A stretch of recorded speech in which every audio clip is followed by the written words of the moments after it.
across the UK, on DAB+, on your smart speaker, on your smart TV, and on your side. This is Talk.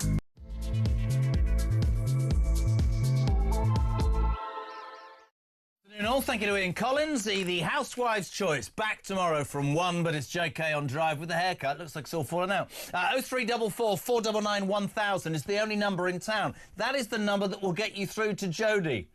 I'm not saying any more. No, I can't. She'll take your calls. Ryan, you can ring the same number on WhatsApp. Send him a voice note. Start with Christ, Watford 1.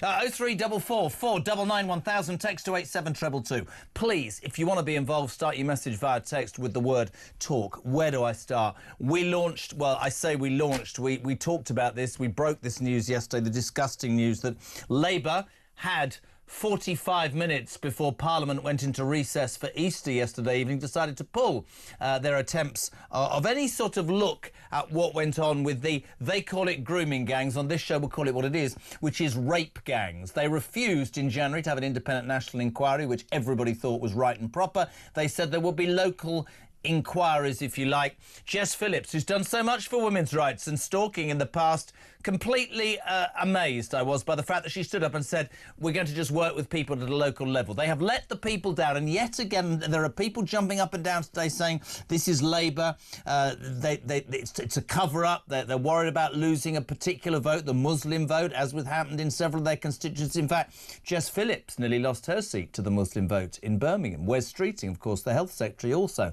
and Jonathan Ashworth, who was a big voice in Labour during the election campaign, famously lost his seat in Leicester East. I don't care about your colour or your religion or anything. I can only think of young girls being raped, their lives being blighted, and those who did it, whether they're in jail or not, we need to learn the lessons. We're doing it with COVID. There should be an international internal inquiry into what's going on. Trevor Phillips, actually, the former chair of the Equality and Human Rights Commission, big nose and voice on Sky now, said that Labour's response to the grooming gang scandal was utterly shameful. It was so obviously political. There's a man climbing off the fence, which is good to say. 0344 499 1000. Tell me what you think of that disgusting story. I'll just be as calm as I can about this. If you listen to the amazing Mike Graham's Morning Glory, you'll know he has a Migrant of the Day story. Today, even I nearly fell off my bleeding chair. A convicted cannabis dealer has been spared deportation from our country, people, after claiming that he only committed the crime because he ran out of money during COVID. And I swear to you, I've just done plank with Mike and nearly want to leave the studio. I'm suffering from PTSD. Greek migrant Sally Dragodi, 26, has been allowed to stay in this country after a generous judge ruled that his removal would breach his human rights despite objections from the Home Office.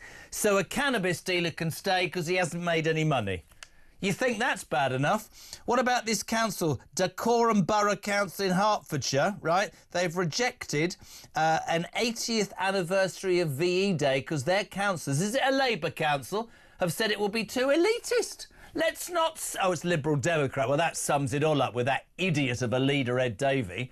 So a Lib Dem council, we can't support VE Day, victory in Europe, what our men and women fought for, the fact we have our liberty. We can't do that because it's too elitist. What a load of absolute trollop. Birmingham, that bin crisis continues. I make no apology for going back to something I was saying on Monday. Birmingham is in the midst of horrors. 3 million plus bins, rats the size of cats. And what's the local MP doing? Oh, yes, he's over in Kashmir trying to get an airport built, Tahir Ali. You feel really sorry for those people. And, of course, Harry, great headline on the front of the Sun today. Home, moan alone. Harry here in the United Kingdom trying to ask why we, in fact, don't spend more on his security. Because you live in America, you're married to a nightmare, you don't want to be royal, and we don't like you. Deal with it. 0344 499 1000. We're going to start in a slightly different way this afternoon. We found a Conservative MP who didn't lose his seat. This gentleman represents Beverley and Holderness. We call him Graham Stuart, and he's a friend. Mr. Stuart, good afternoon. Good afternoon, Jeremy, and thank you for referencing my near-death experience last July, but as you say, well, you survived, didn't you? You were not one of the 171. That in itself was a gargantuan performance, dear boy. Well, thank you very much, Jeremy. Did you expect to lose? Serious question, quickly. Well, all the opinion polls and betting said I would lose. So you sit in your own candidate kind of craziness, believing you can win. But I had to take that seriously. So I just worked as hard as I could. Good man. But more importantly, I had a lot of volunteers who went and delivered a lot of leaflets and were quite heroic. So we held on. That's Good. why you've just got to go out and build trust, haven't you? And Yep. we'd lost a lot, as you've often pointed out when I've been on your show. We've got a long way to go to come back, but that's what we're working on. Good man. Yesterday afternoon, in the middle of drive time, Graham, and I make no apology for probably saying the wrong thing here, I think it's one of the most disgusting things I've heard in the years that I've been broadcasting. I've watched this government in 9 months treat our pensioners in a disgusting way by getting rid of that fuel allowance, by treating our veterans in a despicable way, by attacking our farmers so they can land grab to build a wind farm for this mad net zero rubbish. But to drop plans for any sort of inquiry into these, and sorry, I'm not going to apologise to anybody, they're rape gangs. They're not child grooming gangs, they're rape gangs. We had the big argument, of course, in January, and the argument was made that they didn't want a national inquiry, an independent one. Many people, ourselves included here, disagreed with that. They agreed to sort of 5 local ones, 5 initial local inquiries modelled on the judge-led one into grooming gangs in Telford. Last night, with 45 minutes before Parliament went into recess, Jess Phillips, who's been an advocate for women's rights and stalking and looking after people like that, was shoved out of the door or was made to stand up, or maybe it was her own volition, and said we won't be going ahead with that. We'll be looking at local issues. Trevor Phillips is damn right. This is shameful and disgusting. It is a disgraceful way to treat young girls whose lives will be blighted forever. And if Jess Phillips, in my opinion, Graham, right, was forced into doing this, then the woman I know should have resigned in principle. This is an absolute disgrace, and I absolutely go with the people who think this is political, it's about the Muslim vote, and I think it says so little about this government. Well, you're spot on. I can't add to it, Jeremy. Well, it's such a betrayal. And I don't know if you got the chance to see the new young Conservative front bencher, Katie Lamb. None of your viewers will have heard It was an amazing... Have we got this? Have we got the clip? Extraordinary speech, most of which probably you can't go out on family TV, because she was so brave and she graphically described what happened to these girls. And it's just... Oh, it can go out on here, right? And we're going to try and find it, because we were just talking about this in another show. I haven't seen the entirety. This is a young politician who took down Jess Phillips like you would not believe in a heartbeat. We'll play it at some point during our conversation. We've spoken a lot in the past, you and I, about how politicians are viewed. You freely admit the Tory party lost the trust and the ear of the British people.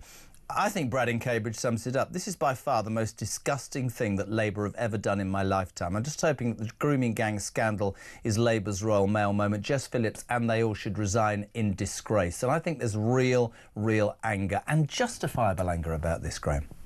Well, there really is. And Jess Phillips, as you say, I mean, she's a great communicator, and she's built a national reputation on championing women and girls, and doing so bravely in the past. So for her to be the front person selling out even the kind of second order 5 local inquiries, at least it was something, £5 million, they're pulling back even on that. And Sarah, were you in the chamber when it was announced? I wasn't in the chamber when it was announced, so I watched it afterwards. But I mean, absolutely disgraceful. And they think, do they, that we're stupid enough, or in fact politicians from the other sides are stupid enough to not be picking this baton up in 3 weeks' time? This is blatant political. And I want to ask you, because, of course, when you work on a station like this, one's able to give one's opinion. And I've always tried to look at all sides. There is no doubt that in Rotherham, the police came out and said it took 8 years to deal with these heinous people because they were worried about how arresting British Pakistani males so quickly would look and how that would reverberate in the local community. For me, that's a no-go. Justice should be justice. I don't care about the colour of your skin or your religion. If you break the law, then you should deal with what happens to you. But once that sort of egg started sort of being dropped in there, once that ball started rolling, today, many people coming out and saying this is because they are terrified about alienating the Muslim vote, which is so important in many of their constituencies, which pushed, in fact, Jess Phillips to the edge. It pushed Jonathan Ashwood over the edge, and also Wes Streeting. What's your view of that, Graham? Well, I think that is the only possible explanation. They come up with no other explanation. But what does that say about the Labour Party's attitude to the Muslim population in these cities? Yes, these rapists, these gangs, these appalling criminals came from that community, but the idea that that community identifies with them is just insulting. And I'd add something else Muslims as well. right across the country. It is insulting. Have no more time for rapists than do the rest of us. I absolutely agree, but you know what would help, Graham? Can I jump in and say what would help is if the leaders of those Muslim communities in those local areas came out, because we know they would find it as abhorrent as the rest of us, but their silence, I'm afraid, is absolutely deafening. They need to come out and say something. You mentioned Katie Lamb. Ladies and gentlemen from the Talk family, this is the new Shadow Home Office Minister, Katie Lamb, a new politician. I hope you have got a clip here that actually does the business, but she took Jess Phillips down. Have a listen to Katie Lamb. Why have ministers refused to establish a dedicated unit in the National Crime Agency to investigate councillors and officials accused of collusion and corruption? And I am sorry to say that that unit, Mr Speaker, must also investigate police officers. In one case, the father of an abuse victim in Rotherham was arrested by South Yorkshire Police when he attempted to rescue his daughter from her abusers. He was detained twice in one night, while on the very same evening his daughter was repeatedly assaulted and abused by a gang of men. It is clear these criminals were unafraid of law enforcement. In Kirklees, Judge Marson said, "You were seen with your victim on at least 3 occasions by the police. None of that deterred you, and you continued to rape her." How, without a national inquiry, can we know how and why these monsters enjoyed effective immunity for so long? And how can we be sure it will not happen again? Good God. Listen, I was very impressed with her. How can we be sure it won't happen again? Jess Phillips looked like she was squirming on her seat. That's not the Jess Phillips I know, and you know, Graham. I'm amazed. And if she disagreed with her boss, Mrs Balls, she should have resigned on the spot, Jess Phillips. Yeah, well, she's got the next few days to think about it, and then I hope she will, because it's so wrong. Or, I mean, if she's giving herself a few hours to persuade those above her to do the right thing, then maybe, you know, we can forgive her not resigning yesterday. But the Jess Phillips I know would not put up with this, the person I thought I knew. And it's absolutely unacceptable. We must have a national inquiry.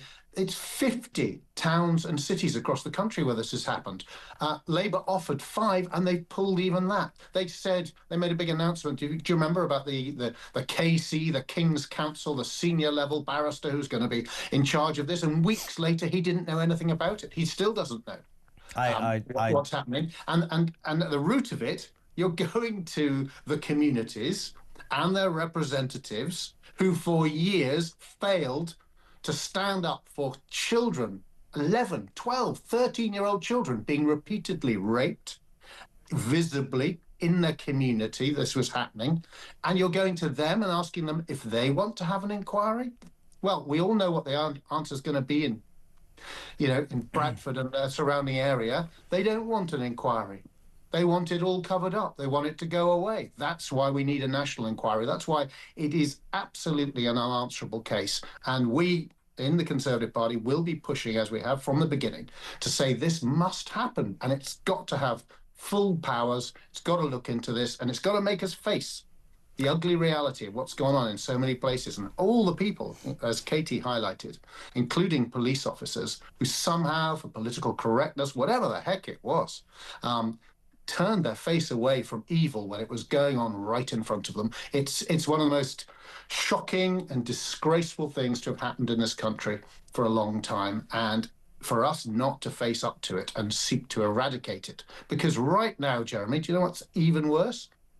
We have no reason to believe there aren't rape gangs right now continuing with the sense of impunity which has been allowed to fester and carry on. It's outrageous. It's got to be sorted out. And love to know what I share all your indignation. It's just quite right. We've just got to get going. Completely. I'd love to know from the viewers and the listeners, 0344 499 1000. I mean, there's been some low points in this Labour Party in the last 9 months. I think that is the lowest of the low. I think it's despicable and disgusting. And Jess Phillips, you need to do something about it. Can I just come off doing a programme with Mike, making Plank of the Week, Graham, and you sit and you listen to these stories, and you get the feeling this country is really on its arse. And I mean, I'm going to read you 2 stories today that leave me, I mean, cold. A military parade marking the 80th anniversary of VE Day has been rejected by councillors in in Dagenham, I guess, Borough Council in Hertfordshire, because they say it's too elitist.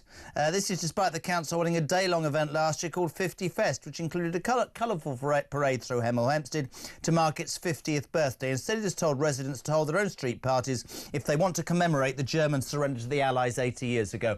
Where are we headed in this country if we are governed and there's an ideology that says that we cannot not be proud of the war? The war was awful, but it was our liberation. I get so wound up by these Gen Zers and these idiots. They wouldn't be where they are today. Of course we should celebrate it. These councillors, they need to be... Oh, God, honestly, mate, I don't know what's happening to this country when I hear stories like that.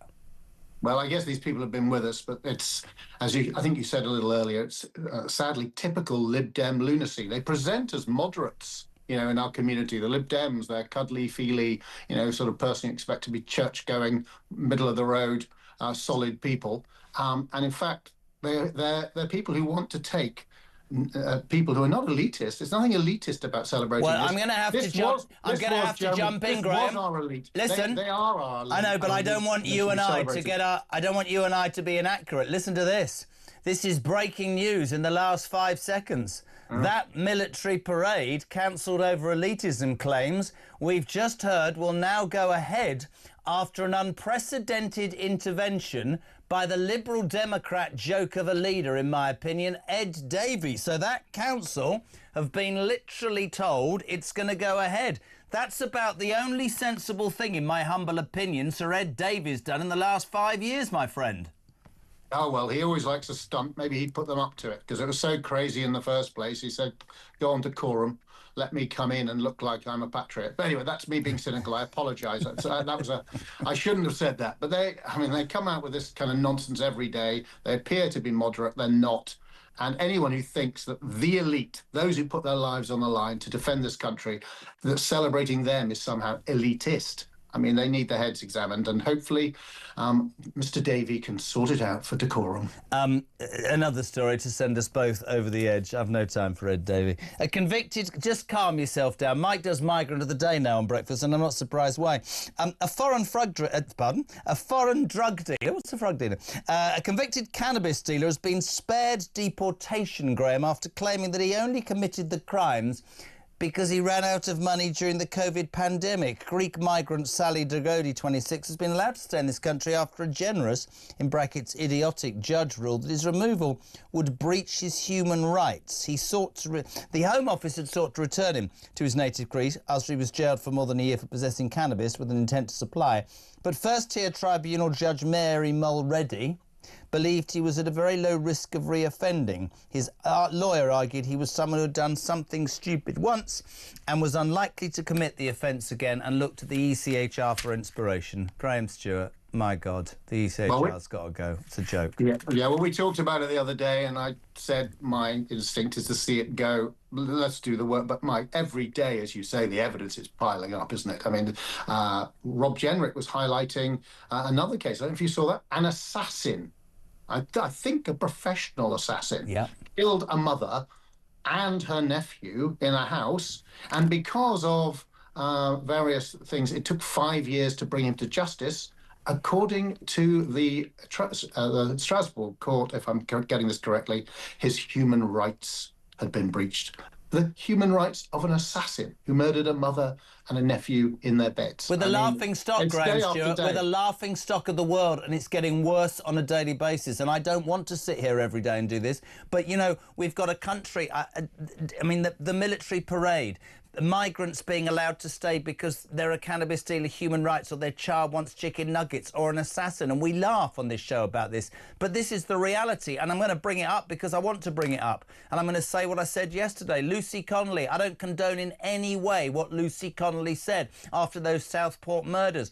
She had lost a child, was very emotional. She shouldn't have done it. She's in jail for 31 months. And we have jihadi brides trying to get back to Britain because apparently they need medical attention on the NHS. All of our priorities as a sovereign nation, in my humble opinion, are disappearing down the case. I mean, I don't understand it. I genuinely don't. Worries me. No. You wonder where these people come from. That's the odd thing. I mean, you talk about the powers and the systems of governance, but where on earth do you find people that mad, that divorced from ordinary people in this country. You're going to have ferocious arguments with people in the pub from all sorts of views, from the left to the right. But you don't meet people as lunatic as these people who appear to be in positions of power. I've never met anyone in a Beverley pub who'd say that. They don't always agree with me. They might utterly be, followers of the Labour Party. But I've never heard anyone as crazy as the people who seem to take these decisions. And it's as you say, it's just baffling. And we need... Probably the ECHR needs to go. We certainly need to rein in activist judges while somehow keeping the independence of the judiciary. I don't want to be, coming to a politician like me to be deciding it, but somehow we've got to stop people who feel no accountability and think that they can go and make the law. The law of the land is to be made in Parliament, and it should be interpreted and applied by independent, impartial judges, not by people who think that they can subvert the will of the people and indeed that which has been laid down by Parliament. They've got to go back to having, the humility to say, I'm here to implement that which Parliament has decided, not to impose my values on it. So that needs to happen there, and the civil service likewise. We've got to make sure. I don't want to remotely follow the path of Donald Trump in America, who seems to just be trampling over all the checks and balances of their system. I don't. But the danger is, if we carry on like this, there'll be such a populist uprising that all the brakes on those in power will be removed because people are so frustrated at the current system letting them down, and we can't have that. So it's a tough one, Jeremy. But I share your fury and that of your viewers, because we're looking at a country going, I don't recognise it. Who are these people? How can they? Completely agree. Listen, could talk to you forever, my friend. Really appreciate it. Graham Stuart, one Conservative man who's prepared to say his piece. Beverley and Holderness, he's the local MP there. Thank you to him. What do you make of this madness today? Labour dropping plans for any sort of inquiry into the rape gangs. What does that say about what they think about our kids? Even Trevor Phillips, the ex-chair of the Equality and Human Rights Commission, today, Sky Television presenter, calling it a shameful decision and believing it's political. We've got councils being forced into backtracking on V-Day celebrations. Sir Ed Davey just now. Drug dealers staying in this country because they didn't make enough money during COVID. We're going mad. There's only one man I need to summon. It's 4:25. Bring me our breakfast presenter next.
Firstly, this has happened in 50 towns. So 5 local inquiries is going to potentially give partial answers to 5 of those counts, but what about the other 45? Secondly, local inquiries have no statutory basis, which means they can't compel witnesses and they can't compel evidence. So, of course, if you are a councillor or a council official who's been complicit in these horrible crimes and you can't be compelled to go to an inquiry, you're not going to go. What a surprise, yeah. Yeah, unbelievable.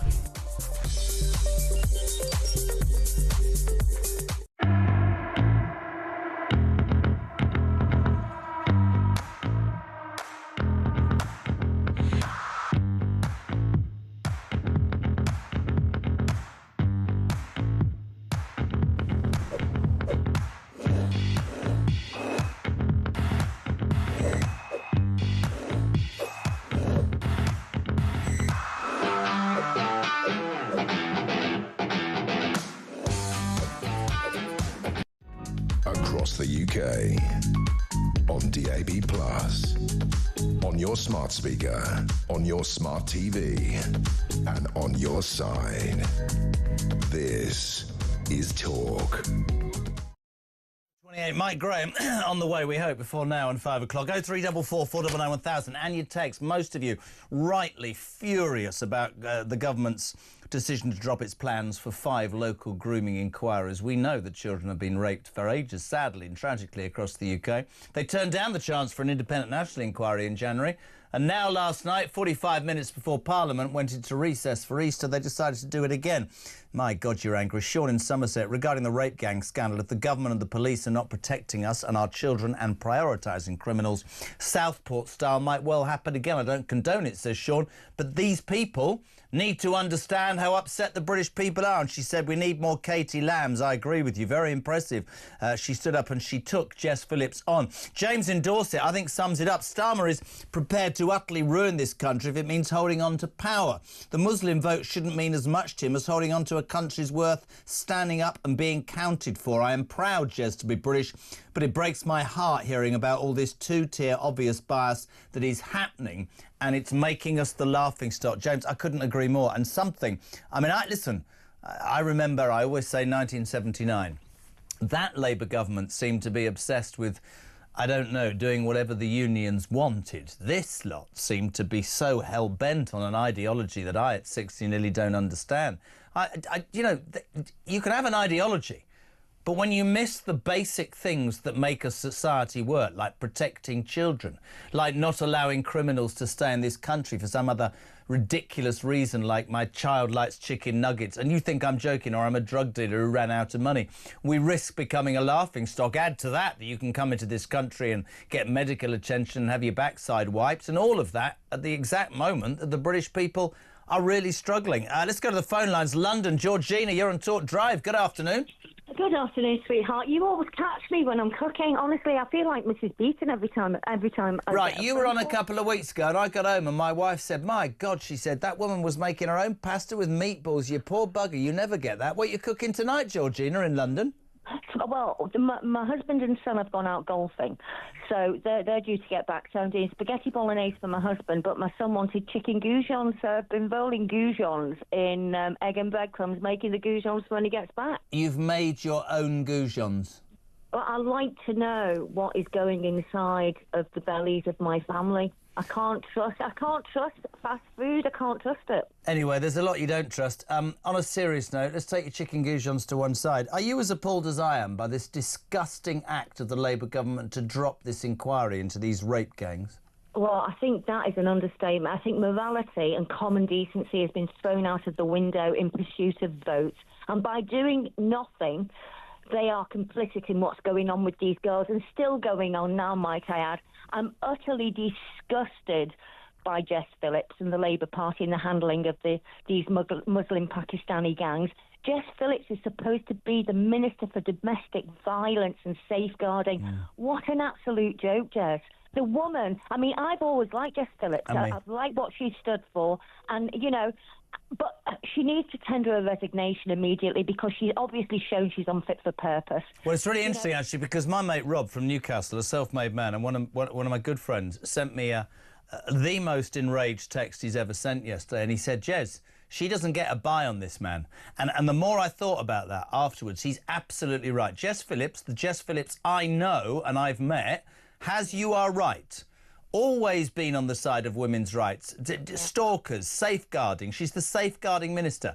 If you genuinely believe, Jess Phillips, that that decision is right, then you are complicit. If you don't, which I suspect you don't, the only honourable thing to do is to resign out of principle, and you would find an outpouring of respect for you. This is nothing more than politics. This is about being re-elected. We know what happened to Jess Phillips with the Muslim vote in her Labour constituency. We know what happened to Wes Streeting, the Health Secretary, in his constituency. Both nearly lost. Jonathan Ashworth, big voice in Labour, he lost in Leicester to a candidate who was talking solely about Gaza. None of that is as important as the safety of our children, and it makes me raging mad to think they are playing politics. You know, these kids are blighted for life. Blighted for life. Ruined. I mean, let's not forget that Keir Starmer was the Director of Public Prosecutions from 2008 to 2013. So he would have been well aware about the Muslim Pakistani. Let's not forget he avoided the Jimmy Savile thing. Listen, I'm not going to throw stones at people without details, but I have to tell you, as the parent of young ladies, young girls, it fills me with horror, and I believe that it is probably the low moment. Listen, enjoy your homemade goujons. Your family are very lucky. Hi, Barnet. Paula, you're on Talk Drive. Good evening. How are you? Hello, my lovely. How are you? You okay? Hello, my lovely. How are you? That sounded like an 0800 number. Hello, my lovely. Are you okay? Oh, my God, don't say that. Crack on. Okay, so I used to work in HE, higher education. Oh, no, further education, I'm sorry. Sorry, it's the line. Just slow down and move your mouth back from the phone. You seem to swallow every word there. What did you say? Slowly, love. I worked in FE, further education, in Oxford, and we actually got called in for training. This would have been about 2013. Yep. And we got called in for training. We didn't really know much about that particular, the grooming gangs at that time. Well, I didn't. So we got called in, and we had the police there, and basically what they were doing, they were training us on what to watch out for, and in particular young girls. And so they were going over, scenarios, and they did tell us a story about one of the victims, and she came from a middle-class background. So the whole idea that it's just, loose, working-class, uneducated, girls looking for money, it wasn't. This was a middle-class girl, and she got roped into it, and it was the drinking, it was the drugs. And her father found out.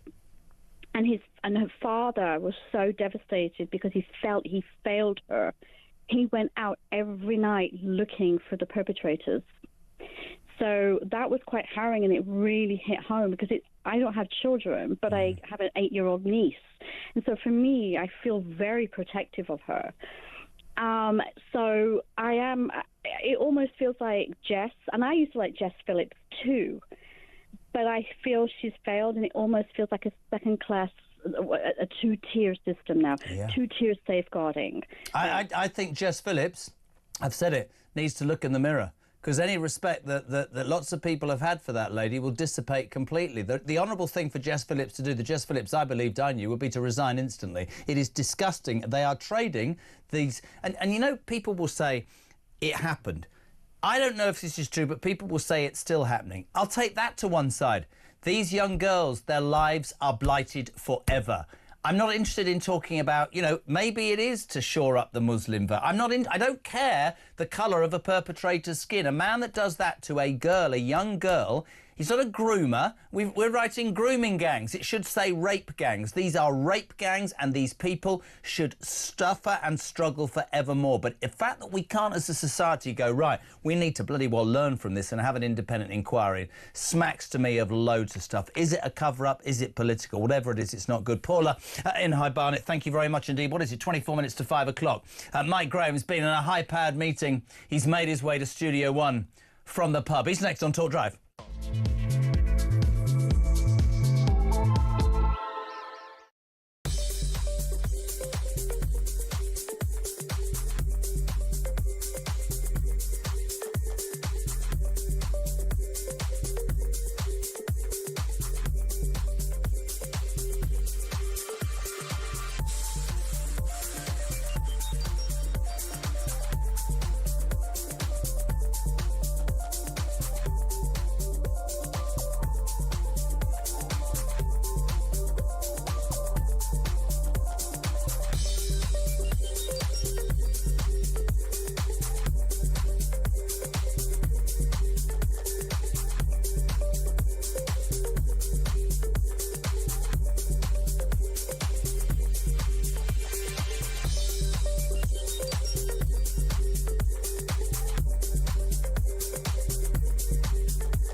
across the UK.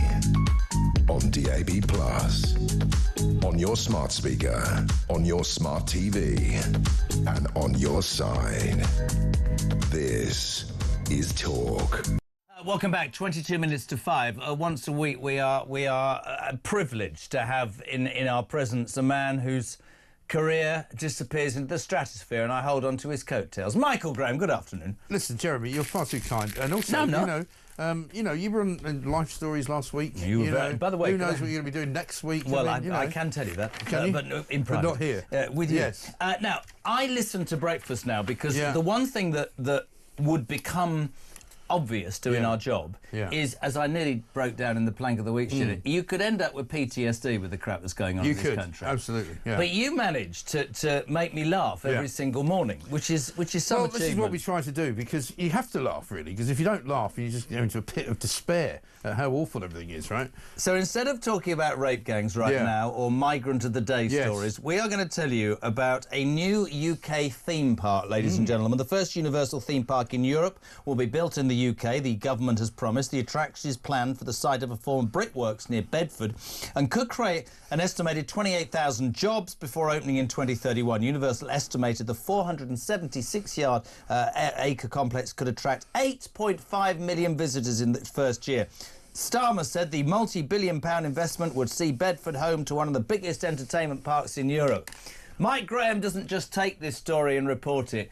Mike Graham takes this story and says, what sort of rides and attractions do you think this bloody Labour government would make you part of? Have a listen, have a watch, my friends. This is brilliant.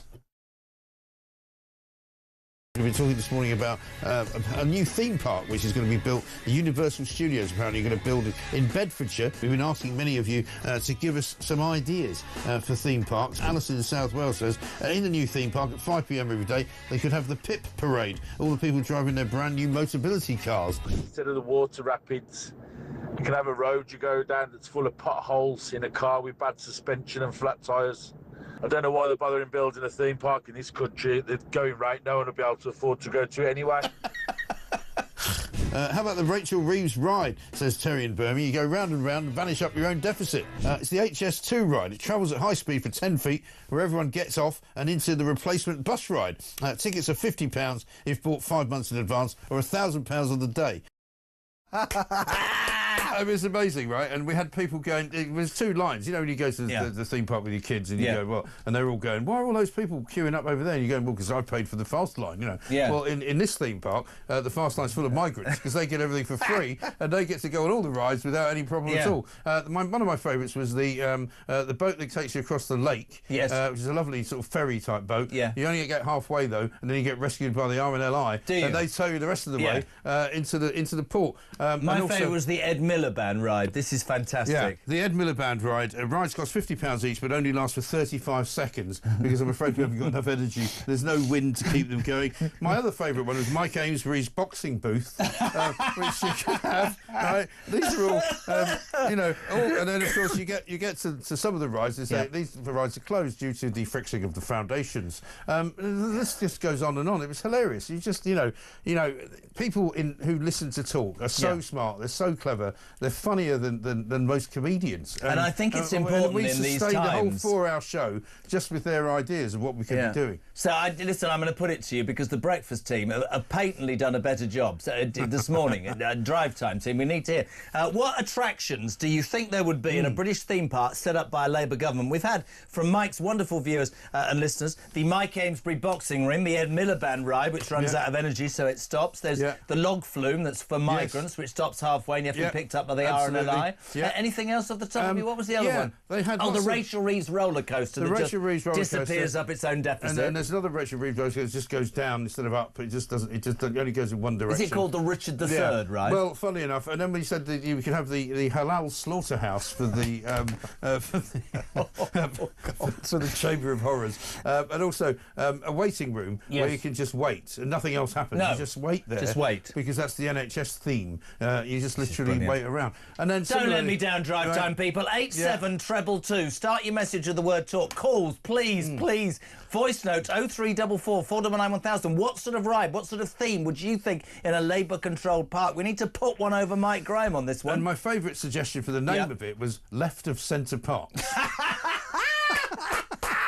Oh, my God, you've done me. That is Left of Centre Park. Left of Centre Park. Let's see if the Drive Time gang are on it, because that is brilliant. What would you call the rides team? What would you call the park? Yeah. Just think Labour. Just think of all of that. Oh, it's coming. Yeah. Only those on Universal Credit can afford the Universal theme parks. That's Paul in Exeter. That's very good. That is good. 87222. Start your message with the word talk. Mikey, from that, and we'll read those out, we'll get you on. Even Trevor Phillips, who's not given for saying too many outrageous things, has described this Labour decision to cancel this rape gang inquiry as utterly scandalous and so obviously political to avoid offending a particular demographic of voters, that is the Muslims. Even Trevor Phillips is saying that. This is, I think, one of the most disgusting things I've ever heard of. And it's so cynical of the way that they did it as well, because the one that they got Jess Phillips to do it instead of Yvette Cooper, who's the Home Secretary, who should have done it. But she needs to resign, Phillips. I think Phillips needs to resign, not least because she claims to be the great champion of women and girls. And, you know, she reads, you know, this is a woman who gets up in Parliament every single year and reads out a long list of the numbers of people who have been injured. And is she going to read a long list of the rape gang victims? Is she going to read their names out in Parliament? Because I think she should. And also to do it with, I think, 40 minutes left at the end of the session, knowing that nobody would probably write about it, nobody would talk about it. And you know what? In the papers this morning, a lot of them didn't really cover it that big because it happened at the end of the day. And so they were quite right to do that. But we, of course, picked it up and ran with it. And on Talk, you'll hear the truth and the whole truth about it. When I read that yesterday, you know me, I was so appalled that it was so cynical. And we talked earlier in the show about how certain Labour MPs, in fact, Jess Phillips and Wes Streeting, nearly lost their seats. Jonathan Ashworth did. If you are trading, but it's so immoral, if you are trading the future of young girls and the reaction and what's happened to them to hold on to your seats, to hold on to power, that's not morality at all. That's not governing. No. And it's disgusting. What happened to these young children, because they are children, let's not forget, they're 13 years old, some even younger. You know, just disgusting. And the fact that also you get the sense that they're not only covering their own backsides in terms of the, you know, the political fallout, but they're also covering their own backsides, I think, because there might be people involved in the actual abuse themselves, you know, whether they be people that worked in councils, whether they be people that worked in law enforcement, police, you know, there's no question. I mean, we had a big cover-up. We had, well, as you saw, the MP who got up, the Tory MP who spoke about it, you know, Ms Lamb, who did a brilliant job. Amazing. She said, at one of the weddings of one of these people who married their own abuser, the social worker was present at the wedding. And you kind of go, well, sorry, the whole system then is worthless. The whole system has collapsed in on itself, and they all need to be fired and, at the very least, and probably prosecuted. And can you imagine, on a serious note, right, can you imagine the uproar if this had been a Tory government? And quite rightly an uproar by the Labour Party. And I mean, to be fair, the Tories get criticised for not doing anything. They actually did do one or two inquiries. They didn't do a full-length, you know, proper national inquiry, but they did try to do something. But for Labour to hide behind the fact that, you know, oh, this is all going to be done locally, that's the way it should be done, is shameful, really. We've done the serious game things. We're getting back to Mike's theme park. This is the first ever universal theme park in Europe. 28,000 jobs. It's going to open in 2031. Sir Keir Starmer says it's a direct result of this Labour government. We said on breakfast this morning, Mike said, what are you going to call the rides? The Rachel Reeves, the roller coaster, all sorts of wonderful things. We've got the Lord Ali gift shop. That's coming. Very good. I like we love that. What about this? When you park your car, you have to sign over ownership to Mauritius and pay 200 quid to get it back. I think I think it's very good. What about the Sir Keir Starmer damp hairdryer wind tunnel? Yes, that's good. That makes you look like a complete idiot. Oh, this is quite interesting. Filling Great Yarmouth. With reference to the theme park announcement, first one in Europe. I'd say Brexit's winning. Yeah, absolutely right. Let's go to Garfield in Derbyshire. Garfield, you're on, and Mike Graham is with us. What you got, pal?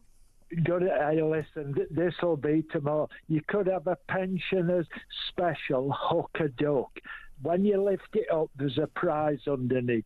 First prize, a week in a heated flat in the middle of winter. Now, Mike can't hear this. This is brilliant. Yeah. I nearly said Sir Garfield Service. Yeah. He is a pensioner. He said you could have a pensioner special, hook a duck. Yes. And if you get the duck and you lift it up, underneath is a voucher to heat your home for a year. Good one, great. Garfield. I love it. That is very good.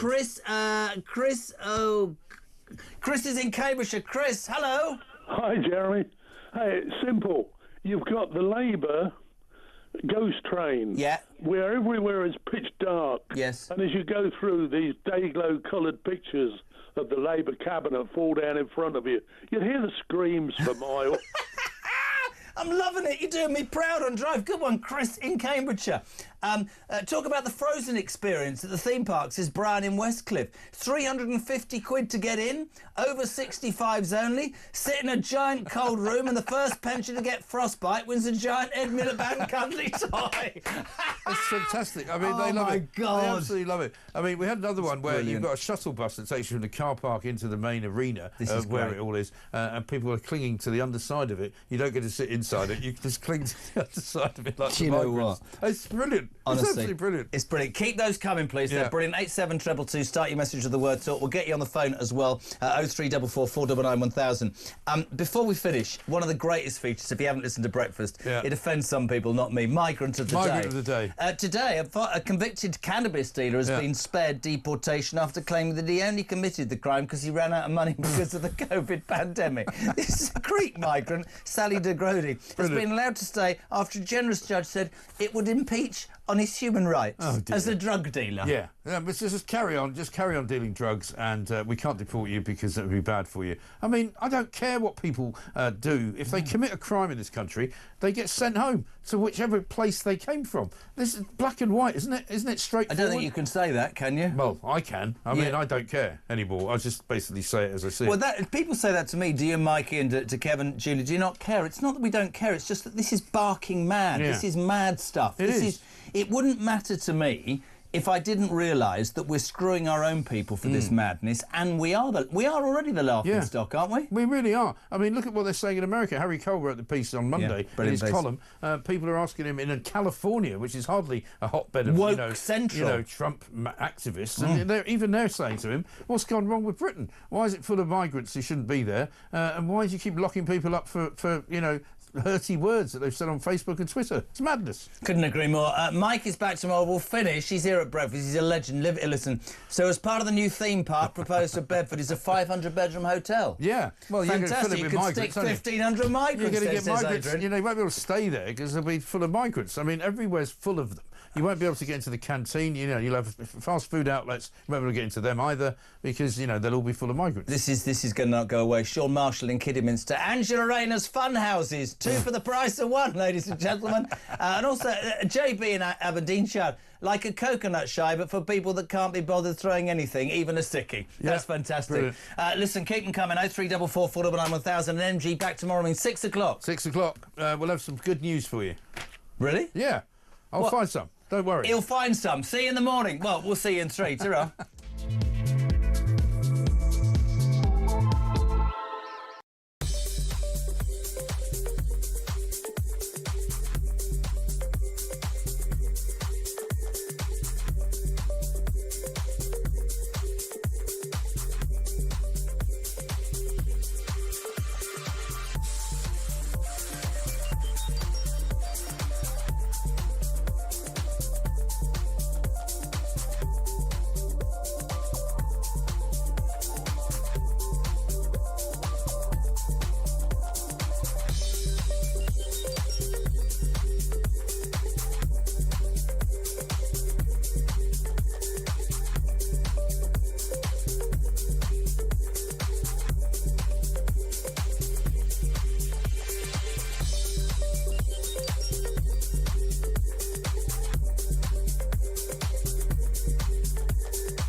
firstly, this has happened in 50 towns. So 5 local inquiries is going to potentially give partial answers to 5 of those towns, but what about the other 45? Secondly, local inquiries have no statutory basis, which means they can't compel witnesses and they can't compel evidence. So, of course, if you are a councillor or a council official who's been complicit in these horrible crimes and you can't be compelled to go to an inquiry, you're not going to go. What a surprise, yeah. Yeah, unbelievable.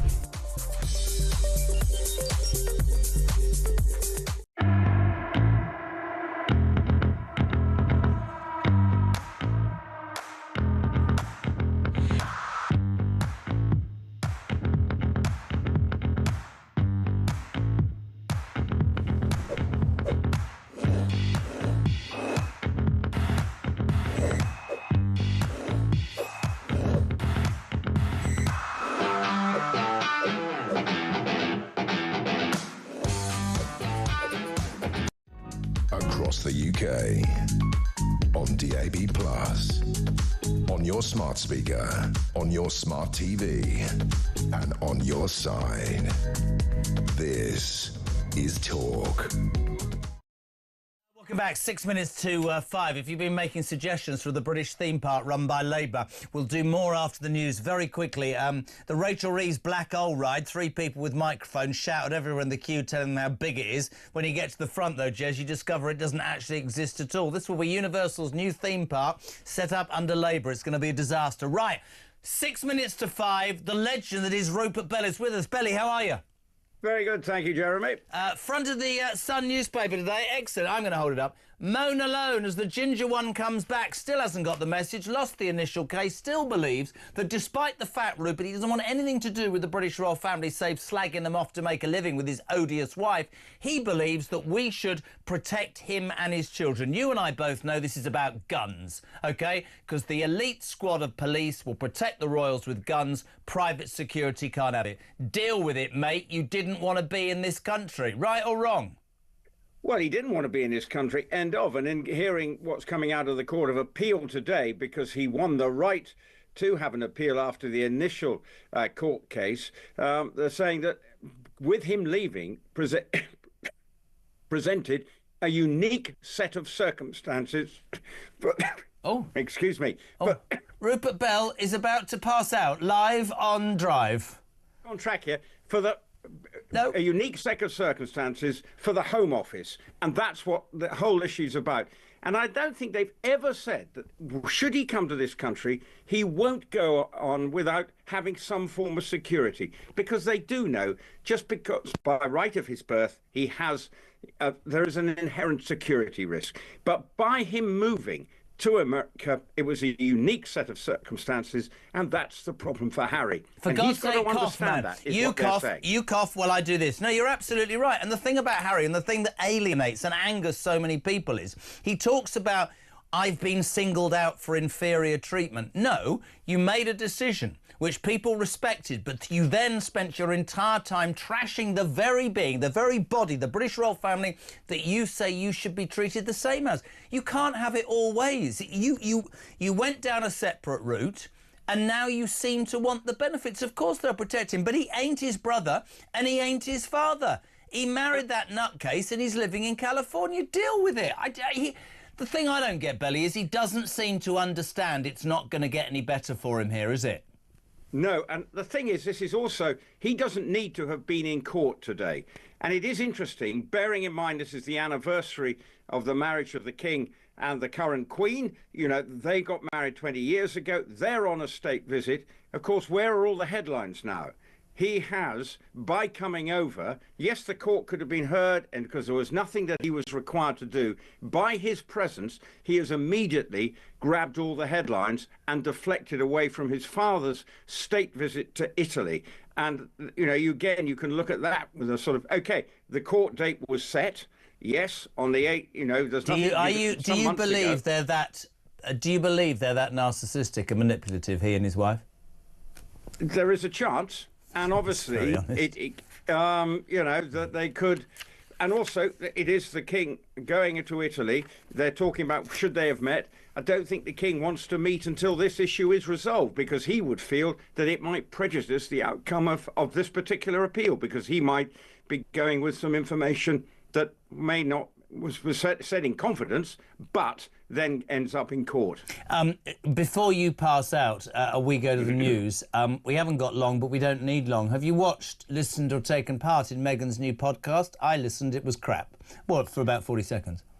I listened to a bit more, and my same view. I came to reasonably the same conclusion. What I couldn't work out is which of the two ladies was talking. It is quite sad, because the other lady is a very successful entrepreneur in her own right.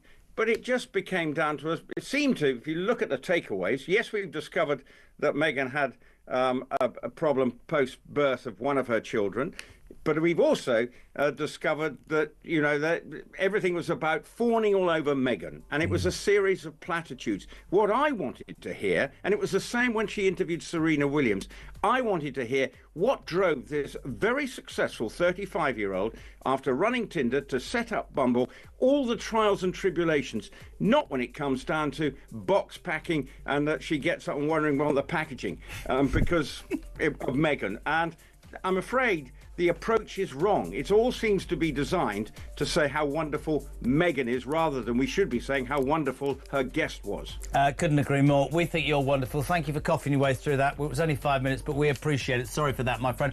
Rupert Bell about Harry and Meghan, enough said. We're heading to the news at 5, and then the inimitable Isabelle Oakshot next on Talk Drive.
Across the UK, on DAB+, on your smart speaker, on your smart TV, and on your side. This is Talk.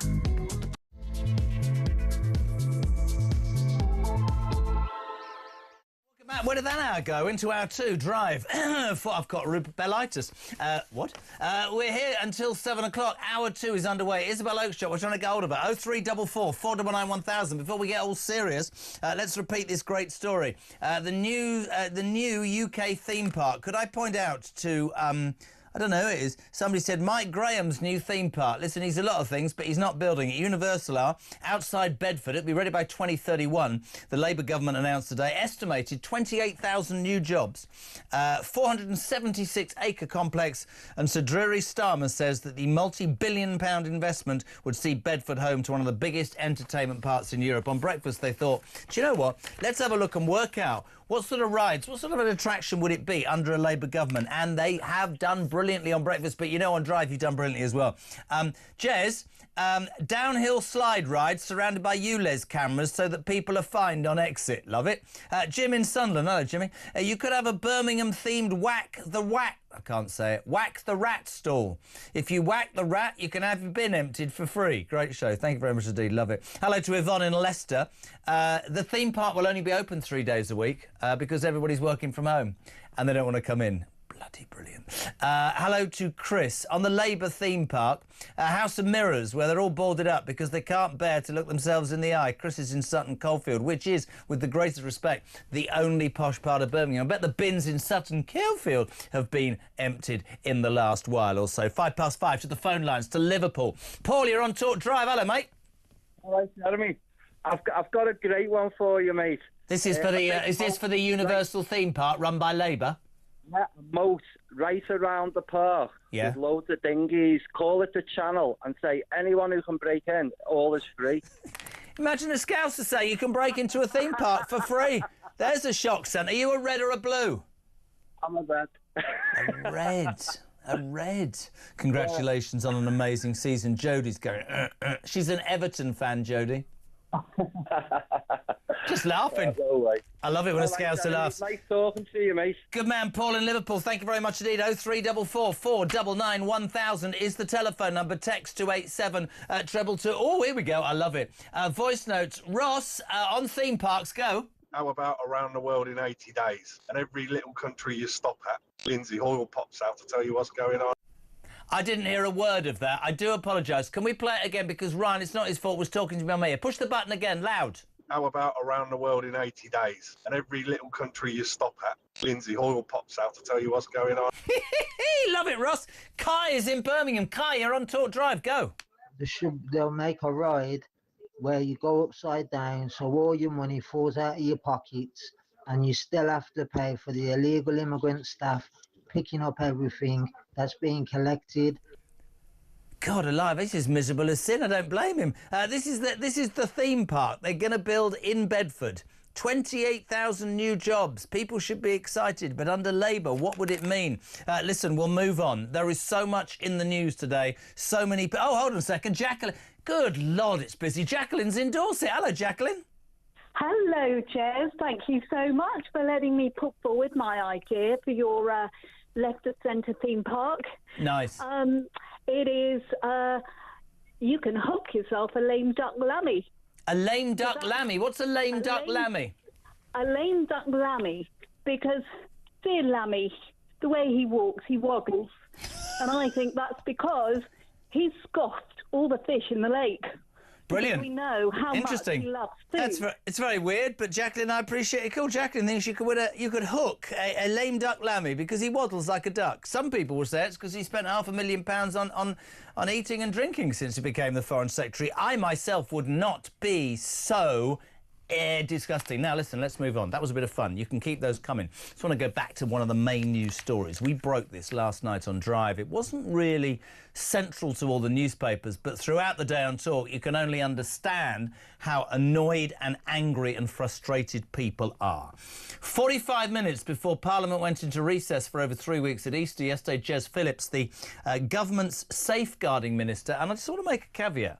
A lady who's gained quite a reputation for dealing with women's rights and stalkers, as Mike said, stands up every year and lists women who have been victims of domestic violence and has done a great job, was made the safeguarding minister. She stood up and said, "We told you no independent national inquiry in January. We said we were going to have 5 initial local inquiries. We're dropping them.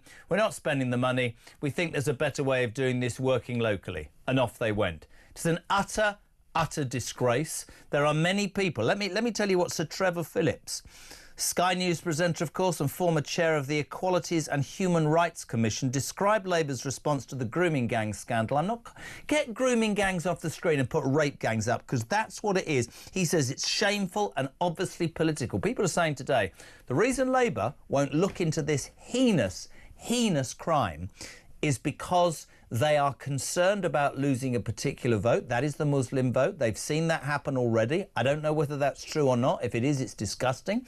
Other people are going further and saying, this is a bloody cover-up. This is political. But for me, as a father, I've got teenage kids, girls, if you're telling me that what's happening to these kids, which is allegedly still happening, is just going to be airbrushed into history to save somebody's political career, or because the Labour Party can't face looking in the mirror, I say they are not fit to govern this country. Michelle is in Wales. You're on Talk Drive. Good evening, Michelle. How are you? Hi there, Jeremy. It's nice to be on your show. Thank you for coming on. What do you want to say? You want to talk rape gangs, right? Yes. As a person who was raped and didn't have the confidence at the time, this was not in the UK though, I know what it feels like when you're just trapped. And as an adult, I was trapped, and it makes me so angry that nothing gets done about the children because they are young. It's their lives are ripped to pieces. They're not equipped to actually handle this.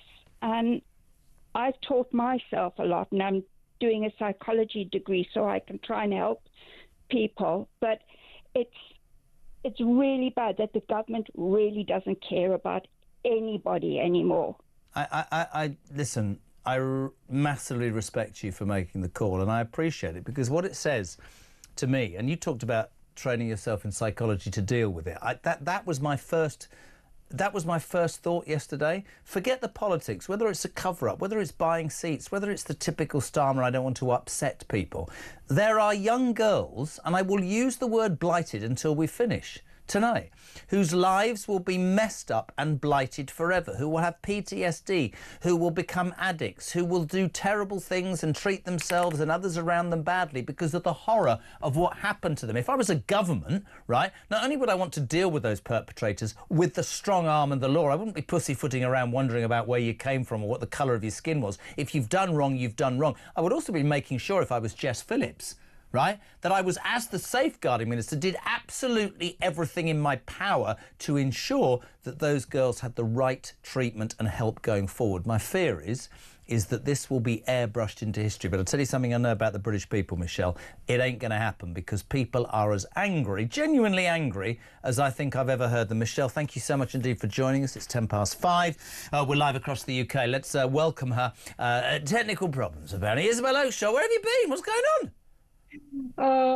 Getting my act together. That's what I would say. I've been getting my act together to bring you the latest intelligence. I thought you said acts together. I thought you were going to arrive with a big chopper, but that didn't sound right. Now, listen, let's cut straight to the chase, because we're going to start seriously and finish very funnily.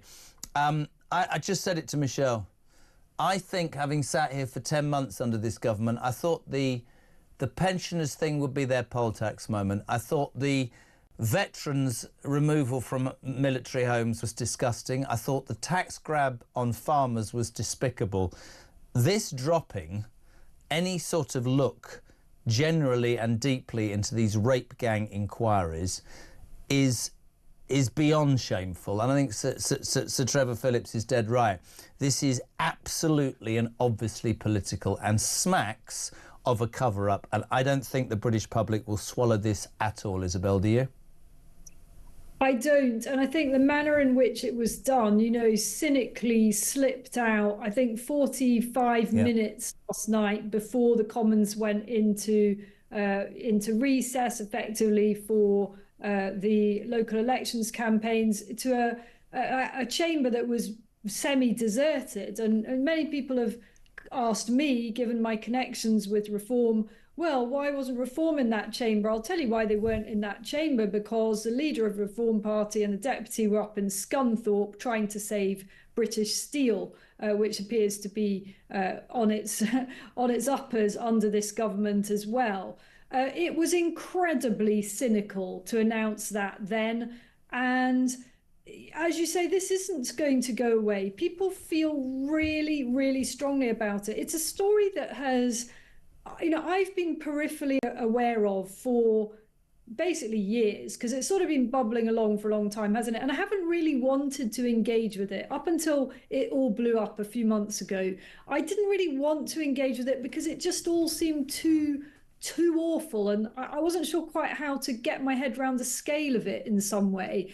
And when I did make myself engage with it, and I think also, by the way, there's a horror for any parent, not mothers necessarily, any parent of young girls kind of doesn't want to read about some of the awful detail of this.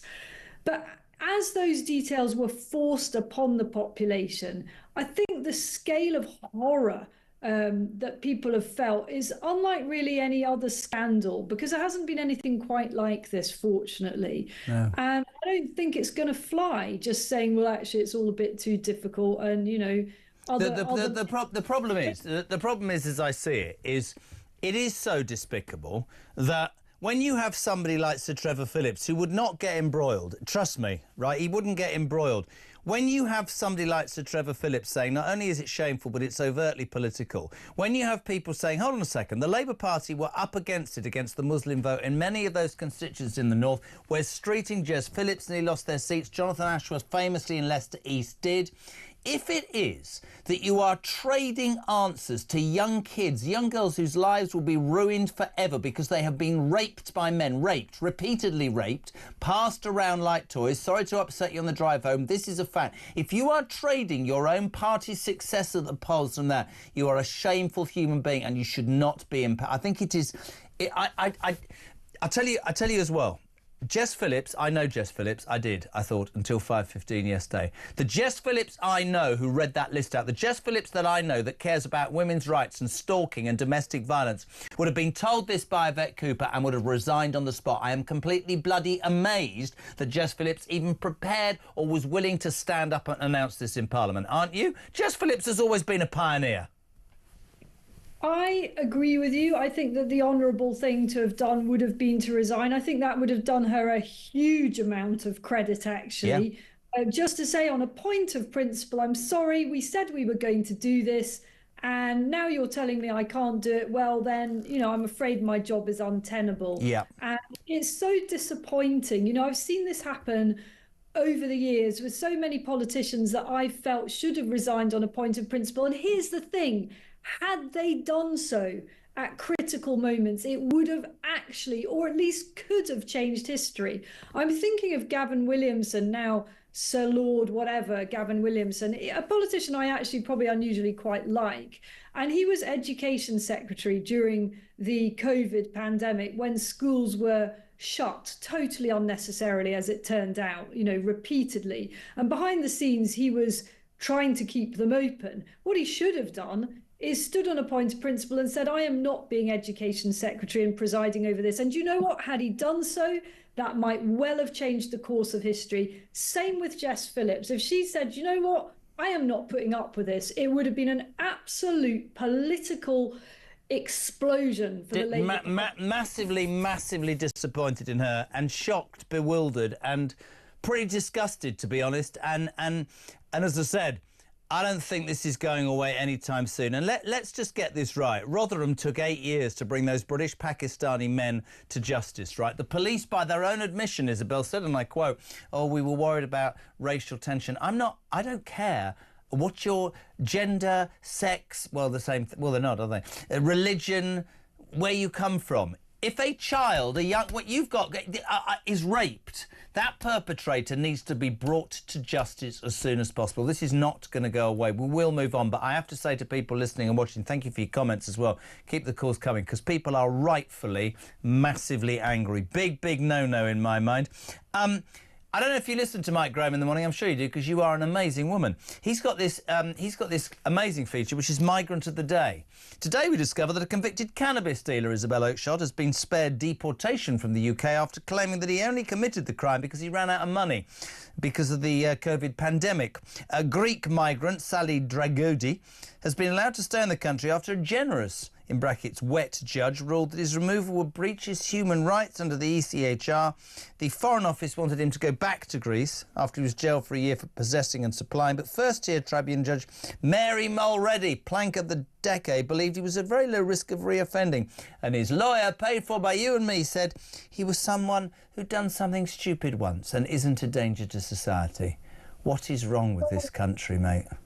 I mean, the rest of us, if we do something stupid once in a country that is not our own and that we are asking for the generosity of, will be deported immediately. You know, I wouldn't say that judge was generous. I would say that judge is an absolute cretin and is not acting in the interests of our country. And I think it's time we lowered the bar for deportation. It has to be really, really low at this point. You know, the UK is full. We are more than full. We are overflowing.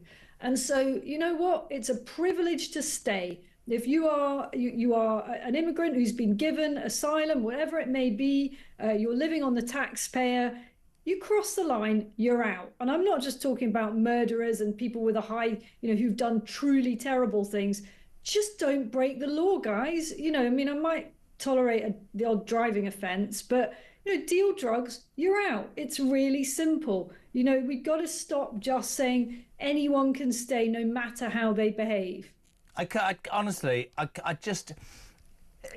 priorities are set every day. I'm sure people who listen are bored to death of this, but, you know, we're going to not look into child rape gangs, but we're going to make an excuse for a drug dealer to stay in the United Kingdom. What happened to this once great country? Because somebody said to me earlier, I said, we're becoming a laughingstock. He said, Jez, I like you, but you're talking crap. We are a laughingstock, and that's what concerns me.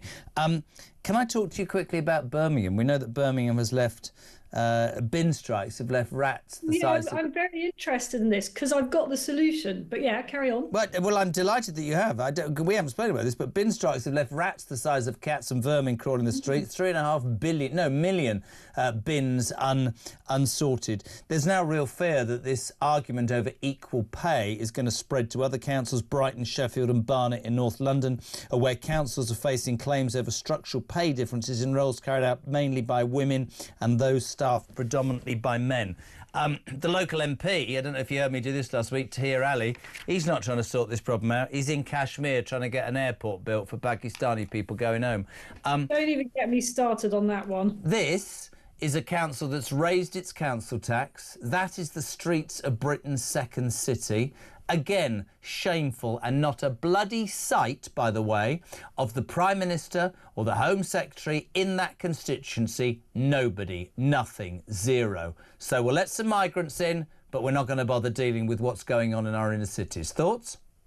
So many things to say about this. Well, first of all, you know, the people of Birmingham who are throwing those things out on the streets, first of all, need to take a look at themselves and their attitude to their communities, because not a lot of that stuff necessarily needs to be there. There is no way people need to be chucking out tables and, you know, bits of old plastic crap at this point. That stuff shouldn't be out with the bins anyway. That goes to a municipal dump, well, doesn't it? The dumps are closed as well. That's the point. They're all the same workers. You can't go to a dump. I think in that case, then keep the stuff in for a bit, you know, just exercise some discretion. So number one, I don't think the community is pulling together there at all.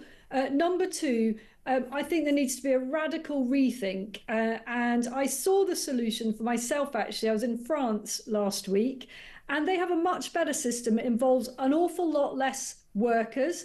And basically, it involves making people take the rubbish to municipal bins, and they're everywhere, and they're really nicely done. They're not ugly. You've not got gazillions of individual bins everywhere. You've not got trucks coming to collect every single bin. You've got well-placed bins that are shared by everybody, and it gets everyone off their backsides, up to the bins, put your stuff in. Every other day, one person and one colleague comes to empty those communal bins. Much better system. You don't really expect me to praise the French, though, do you? You do remember the barrier saga yesterday, do you? In the middle of... You know what? I've written about this today for, for a newspaper, and I've said, you know, far be it from me to give any credit to the frogs, who are incredibly good at taking our money over the migrant thing and extremely bad about doing anything to stop the migrants coming here. But I have to say, when it comes to this,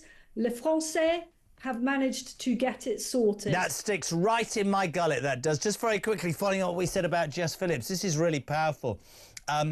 Anne Seal says, will Jess Phillips stand up in Parliament when they're back and read out the names of the rape gang victims, as she does about women who are victims of domestic violence? Even stronger is Stephen in London. Jeremy, Jess Phillips is a fraud, a fake, disingenuous. She spent years banging her drum about women's and girls' rights, victims of violence and sexual abuse, and now she has her moment. She's shown her true colours. Votes matter more than morality. I think Jess Phillips and the Labour government are in for a really, really, really hard time. Isabelle, thank you. Bless you. Very welcome. And I look forward to the next one. Looking forward to seeing you soon. Thank you so much indeed. Talks international editor Isabelle Oakshot, 5:23. We're live across the United Kingdom. So much to cram in. 0344 499 1000 is my telephone number. Text to 87222. I'm off for a wee. I'll see you in 3.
Firstly, this has happened in 50 towns. So 5 local inquiries is going to potentially give partial answers to 5 of those towns, but what about the other 45?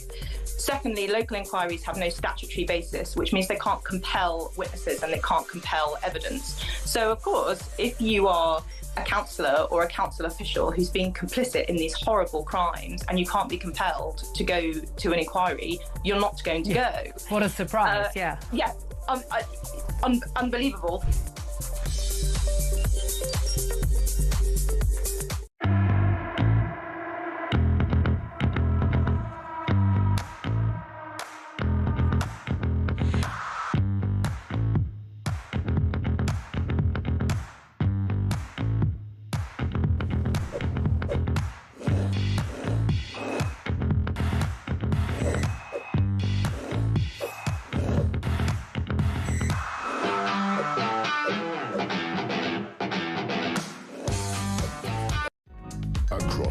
JK on DAB+, on your smart speaker, on your smart TV, and on your side. This is Talk. Welcome back. Before we get serious again with a Sun exclusive, you might have heard the news story earlier today about the theme park. Cedric Starmer announced a new universal theme park in Europe built near Bedford, 28,000 new jobs, opening in 2031. It's on a 476-acre complex. 8.5 million visitors a year. Mike, as bored with tariffs as I've been, oh God, I've mentioned that word during the show, oh, I'm going to be fine, decided to have a bit of fun and said to people, what do you think, about rides? And the breakfast lot came up with some amazing things, like the Ed Miliband ride, which runs out after 15 seconds because there's no electricity, like the Flog Flume, which sinks and the Iron Lie have to save you. Thank you to all of you, by the way. A few more. Who's this Mary? The theme park will close on a Friday because that's Friday for Starmer. It doesn't work Fridays, does he? Entertainment speech. House of Free Speech, brothel, with the Attorney General and Madam Justice Manager ruling the rights to enter. James in Liverpool, theme park. Pass the parcel. Whoever unwraps the last bit to reveal a migrant gets fined £1,500. Craig's in South Wales. Welcome to Labour Leisureland and blast off around the stars in our £22 billion black hole roller coaster or dine in one of our luxury restaurants recommended by Sir Lindsay Hoyle. Don't get caught up in queues either. For an extra charge, get your Lord Ali special and fast access track to any areas. Labour Leisureland opening when net zero goes live very soon. Loving it. Hello to David, who says, Snake Charmer Starmer will be the biggest snake in the fun park. I like it. Steve Chandler. The Labour theme park, the main centrepiece will be a ride called the Black Hole, but nobody can find it because it doesn't bloody well exist. And Heidi in Manchester, two-tier ticketing. If you've arrived without ID, you get fast-track tickets and you get on the rides before everybody else is paid for them. I love it. 5:30 0344 499 1000. You can talk about that. You can talk seriously about that disgusting Labour decision last night to drop plans for rape gang inquiries. But we're joined now by Talk. What does it say? How do we describe him nowadays? Do we call him Talk presenter? Do we call him... Yes, well, he's just a generally politically switched-on, very intelligent, great presenter. Peter Cardwell, hello. Oh, that's very kind, Jeremy. How are you doing? I'm all right. You all right?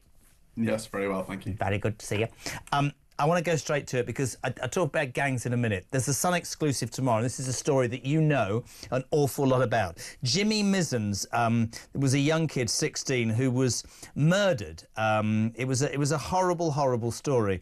The gentleman who murdered him, Fari, is that right, was his name? Yeah, Jake Fari. So he was 19, Jimmy Mizzen was 16. He was queuing up at a bakery, minding his own business, 16-year-old schoolboy, and Jimmy Mizzen had a Pyrex dish thrown at him by Jake Fari. Jake Fari was convicted of murder, and recently there has been some major controversy because Jake Fari was released on license and then he became a drill rapper. Drill is the sort of even worse What does version. that mean? What does that mean? Drill is like a really violent form of music. They talk about killing people. They talk about murders they have done and about knife crime and so on. So doing it slowly, because you know it better than all of us. So this kid murdered innocently a 16-year-old, went to prison, got given parole by those idiots that run the parole board, took up a sort of balaclava-clad career as a drill artist, advocating more violence. And did he go back to jail as a result of that? Well, what was interesting was that he was advocating violence, he was glorifying violence, and because many of the platforms online were showing his music, which I use the term very loosely, he was presumably making some money from that. So I think the Proceeds of Crime Act may well come into play as well. But what happened was that the BBC One Extra radio played the music of Jake Fari, who's known as 10. They were told about this. This was then brought to their attention. Wow. They said, "Oh, nothing to see here. We're just playing music. It's nothing to do with us, really." And then Jake Fari was brought back to prison. Good. Now the Sun exclusive is saying tomorrow, is published online on their website today. They're saying that actually the parole board may hear again from Jake Fari, so he may be released. He was returned to prison in January. He was boasting about his crimes and those violent songs, the drill rap that he had, and he pleaded guilty, not guilty to murder originally, but was convicted. Jimmy Mizzen's family, who live in southeast London, are some of the most dignified people I've come across. I think I've seen his... Is it his mother, Margaret? I think so, yeah, and his father as well. They have a charity. They have advocated many things to do with trying to turn people away from violence. They're incredibly dignified people. What isn't dignified and appears to have no remorse is Jake Farry, the murderer, who has been granted yet another chance of freedom just months after he was recalled to jail over those violent drill rap videos. The Ministry of Justice, Shabana Mahmood, launched an urgent appeal, an urgent probe into his music and his behaviour after our the Sun's revelations in January. Shabana Mahmood, I don't know Shabana Mahmood.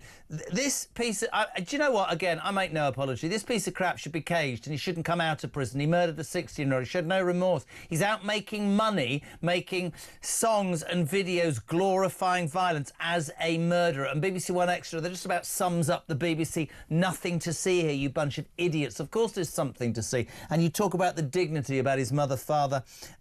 He needs to go back to prison, she said today, and really think about his life.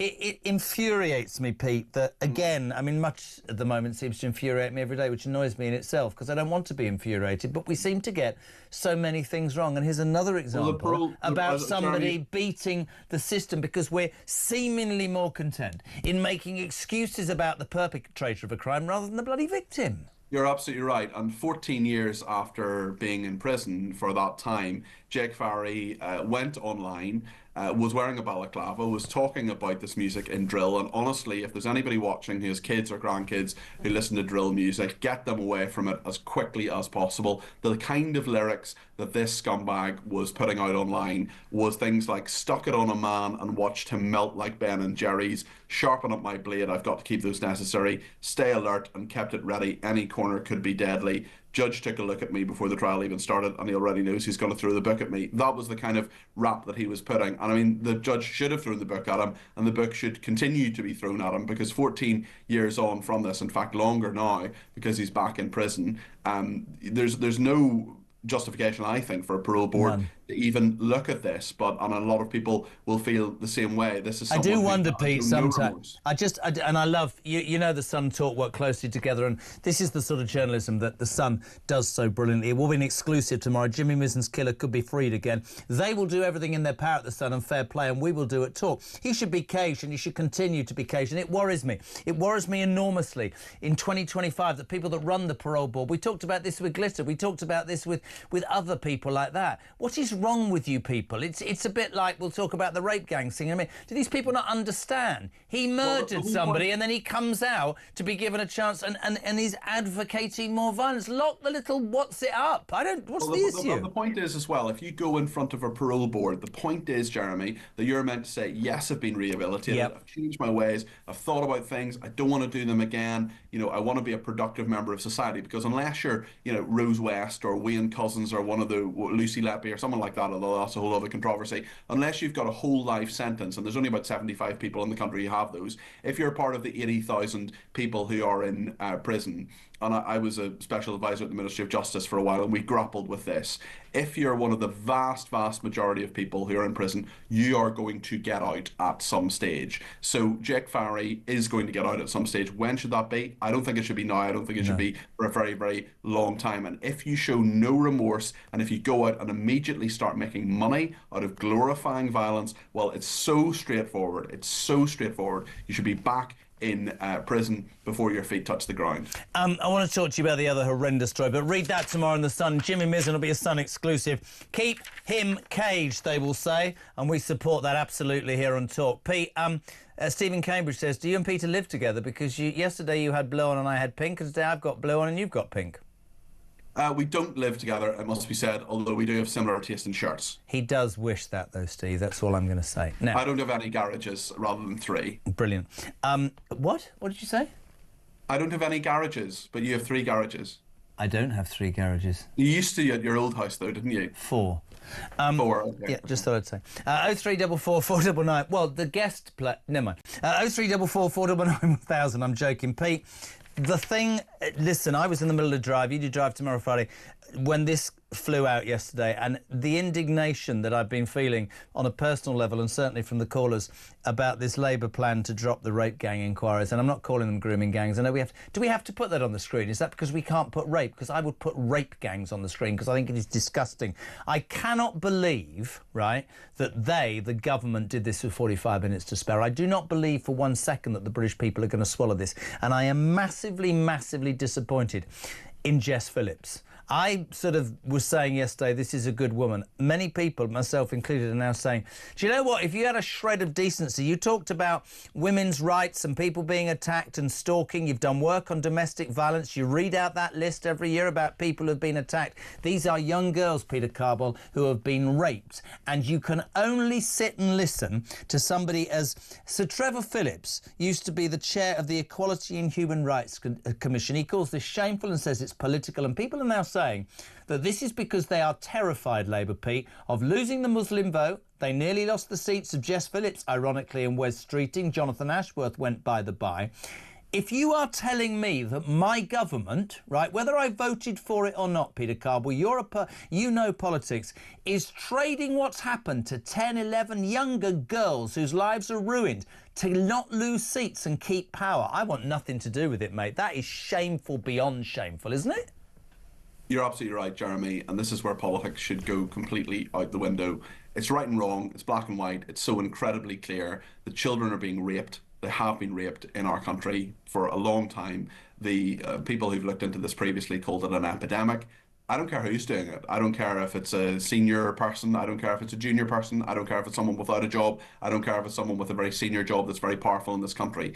I want, as a citizen, all those people put in jail. This is not a cultural issue. This is something that should be clamped down upon, should be absolutely exposed. And previously, let me tell you something as well I know from government, £5 million is nothing. That is absolutely It's not when you lose 256 million earlier in the week on the NHS because people have come from foreign countries to have operations and have buggered off and haven't paid the bill. It's an absolute shambles. It's awful, man. You're absolutely right. And previously we were told perhaps five local inquiries, £5 million will be spent on this. That would last a few months, I would imagine, for inquiries. They won't be full. They won't be nearly probing as deeply as they can. Sometimes local inquiries work better. Sometimes a national inquiry works. That's what the Conservatives were looking for in all of this. It's a nuanced issue in terms of what kind of inquiry works best. And I'll tell you something. Be needed. I agree with you, and I'll tell you something. We're going to keep you here to take some calls after the break. But I'll tell you something about Jess Phillips, and I know Jess Phillips. If the woman I knew is still the woman I knew, when she was forced to do this by Yvette Cooper or Starmer, she should have resigned on the bloody spot. All of the work that woman has done is in danger of being thrown out the window. This is an utter disgrace. You cannot be the safeguarding minister and allow this to happen. It's dreadful, dreadful. And the point on that, Jeremy, is that Jess Phillips was a great campaigner. She made really, really good points. She was someone who was fearless. Now she's in government. She's got the job she's always wanted. And what is she doing with it? She can talk the talk. She is not walking the walk. Neither is Yvette Cooper. This is disgraceful. And I think this is going to come back to bite Labour politically. Not that I particularly care about that. No. The fact is that these things should be dealt with and they shouldn't have happened in the first place. They're continuing to happen. And I'm not sure the government has any grip of this whatsoever. We're going to an ad break. I know you've asked Ryan if you can stay because you like to be on with me so you can learn how to do it properly. You all right to wait with us? That's fine. Back in 3. Bye.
UK. On DAB+. On your smart speaker. On your smart TV. And on your side. This is Talk. Don't miss it. 18 minutes to 6 o'clock. Mike Graham back in the morning with Morning Glory. And if you were listening, Peter Cardwell, you're back, aren't you? Hello? Hello. You were in the middle of having a drink then, weren't you? No, not at all. Are you sure? Look at that Diet Coke. I'm telling you, you're turning into the John Daly of broadcasting. Now, Pete, we've talked about Jimmy Mizzen. We've talked about the rape gangs. And it's important that we look across the spectrum on Drive and on Talk. And Mike this morning announced this massive news that the first universal theme park in Europe will be built in the UK. This attraction is planned on the site of the former brickworks in Bedford, could create an estimated 28,000 jobs before opening in 2031. Universal, who are behind it, estimated that the 475-acre complex could attract 8.5 million visitors a year, which is fantastic for jobs. But Mike quite rightly went, what sort of attraction and rides would there indeed be encouraged and almost built and agreed by a Labour left-wing government? In fact, he thought it should be called left-of-centre parks, but his viewers... I like it. Very good. His viewers are even funnier. Have a listen, have a watch, peeps. This was breakfast, then we've got some of our own. We've been talking this morning about a new theme park which is going to be built. The Universal Studios apparently are going to build it in Bedfordshire. We've been asking many of you to give us some ideas for theme parks. Alison in South Wales says in the new theme park at 5 p.m. every day they could have the PIP parade. All the people driving their brand new Motability cars. Instead of the water rapids, you can have a road you go down that's full of potholes in a car with bad suspension and flat tyres. I don't know why they're bothering building a theme park in this country. They're going right, no one will be able to afford to go to it anyway. How about the Rachel Reeves ride, says Terry in Birmingham. You go round and round and vanish up your own deficit. It's the HS2 ride. It travels at high speed for 10 feet, where everyone gets off and into the replacement bus ride. Tickets are £50 if bought 5 months in advance, or £1,000 on the day. Any suggestions, Pete? Have a think, because I've got some. Di in Shropshire says... theme park attraction, a booth called Starmer and his Nodding Dogs. Throw tomatoes at Starmer and his MPs. You win a shovel to start digging the foundations of the park. Keith Bennett, British theme park. Rat racing on the empty car park cycle lanes. I like that. Ricky from Dudley. What about the big Milliband wheel? It can only be used on a really, really windy day. Let's go to Judy in Plymouth. Judy, you're on Talk Drive. Hello. Hi, Jeremy. Pete, say hello to... say hello to Big Peter. Hello, lovely Peter. What do you mean? Hello, lovely? how are you doing? Hold on, He's hold always really kind. Hold on. Thank you. Just let's shut up, Peter. Let's just rewind. What am I then? Pardon? Well, you said he's kind. What am I? Well, you're all right, but he's really kind. Love it. You're great, Judy. Thank you. You can stay. You can ring me tomorrow or Friday. I rung up really to say I think the theme park should have a pub in it. Yep. And it should be called the Toolmaker's Arms. It should serve cocktails, and they could be called the 22 billion black hole, 14 years of Tory rule, fixing the foundations, but the mystery one is what is a woman? I love it. You don't know what's in that one, so that's why it's a mystery. What would be in a cocktail named What is a Woman? Something sweet. Good. I'm glad you don't like me, Judy in Plymouth. I'm devastated, actually. It's not that she doesn't like you, it's that she likes me more. She's a woman of great discernment. I think she's deranged and probably needs to go into a care home or something. Judy, wow. I'm joking. Judy, we love you. Thank you. Judy, you've got to give it if you've got to take it, right? Oh, I can take it. I worked with men all my life. Thank you for being on. 17 minutes. No, it's not. It's 14 minutes. Who's on? Oh, right, Ian in Birmingham. Hello, you're on with Peter Cardwell and his sidekick, Jeremy Kyle. Hello. Hello, Jeremy. Well, don't say it to Ian. Say it to Peter. Say hello to Peter. Lovely Peter. Hello, Peter. Sorry, mate. Hi, Ian. How you doing? You all right? I'm joking. Yeah, I had a thought about this new theme park. Yep. And if they're going to install a roller coaster, it'll have to have some kind of selling point. So I'll make it like the Europe's fastest roller coaster. Yep. So when you're riding it, there's a point where they'll take your photograph for a souvenir. And when you go to pick the souvenir photograph up, you get hit with a £100 fixed penalty. I love it. See? Yeah. It's brilliant. It's brilliant. Ian, thank you very much indeed. Do you think you go to this theme park, Peter, because you like a fun fair, don't you? I do. I'm a big fan of roller coasters. I would say what they should do is the Rachel Reeves roller coaster, or it could also be known as the Big Dipper. See, I like that. I like that. I had a mate who worked at the fun fair. He worked on the Dodgems, and it was quite sad, actually. Jodie's heard this joke before, and he got fired, and he's actually suing them for fun fair dismissal. I thought that was really very good. I think that's a good joke. Do you? Yeah, I do actually, yeah. You are. The other part of Mike today, I just wanted your opinion on this, my friend. He does Migrant of the Day, which is my new favourite feature of breakfast. Today we heard about a foreign drug dealer. Have you heard this story? Sally Dagrodi. He's a Greek migrant, a convicted cannabis dealer who's been told he can stay in the United Kingdom because he only turned it because he ran out of money during the pandemic. And this rather, what do we call her? First-tier tribunal judge Mary Mulready, in brackets the idiot, believed he was at a very low risk of reoffending. He only taken up drug dealing, bless him, because he'd run out of money. Well, listen, we've all been there. You know, who amongst us can honestly say we haven't needed a few quid of extra cash and just thought, do you know what, I'm going to ruin some people's lives. I'm going to screw up their mental health. I'm going to put people in rehab. I'm going to devastate families because, you know, I just need a few extra quid. Which is what happens when you're on Talk Radio on a Thursday and Friday. I love you, mate. We're looking forward to what can you promise us tomorrow? I don't know yet. Ask Ryan tomorrow morning about 11:30. He just tells me what to do. He just tells me what to say. Because he's the best producer with Jodie in the business. You should respect and appreciate the fact that without them, you sound... even Judy in Plymouth would think you were awful without Ryan. She would, and rightly so. I shall really look forward to listening to you tomorrow. I'm joking, I won't be. Unfortunately, I'll be busy, but I appreciate you for being on. And we love you, and thank you, mate. I really appreciate it. Would you go to that fun fair? Do you like the big one? I think it would be good fun. I think also what you could do is you could show films like a 3D films, and you could have Lord Ali's special glasses, but obviously they're very expensive. Very, very good. Peter Carbell here on Drive tomorrow, Thursday and Friday from 4. Thank you, my friend. 0344 499 1000, 10 to 6.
Firstly, this has happened in 50 towns. So 5 local inquiries is going to potentially give partial answers to 5 of those towns, but what about the other 45?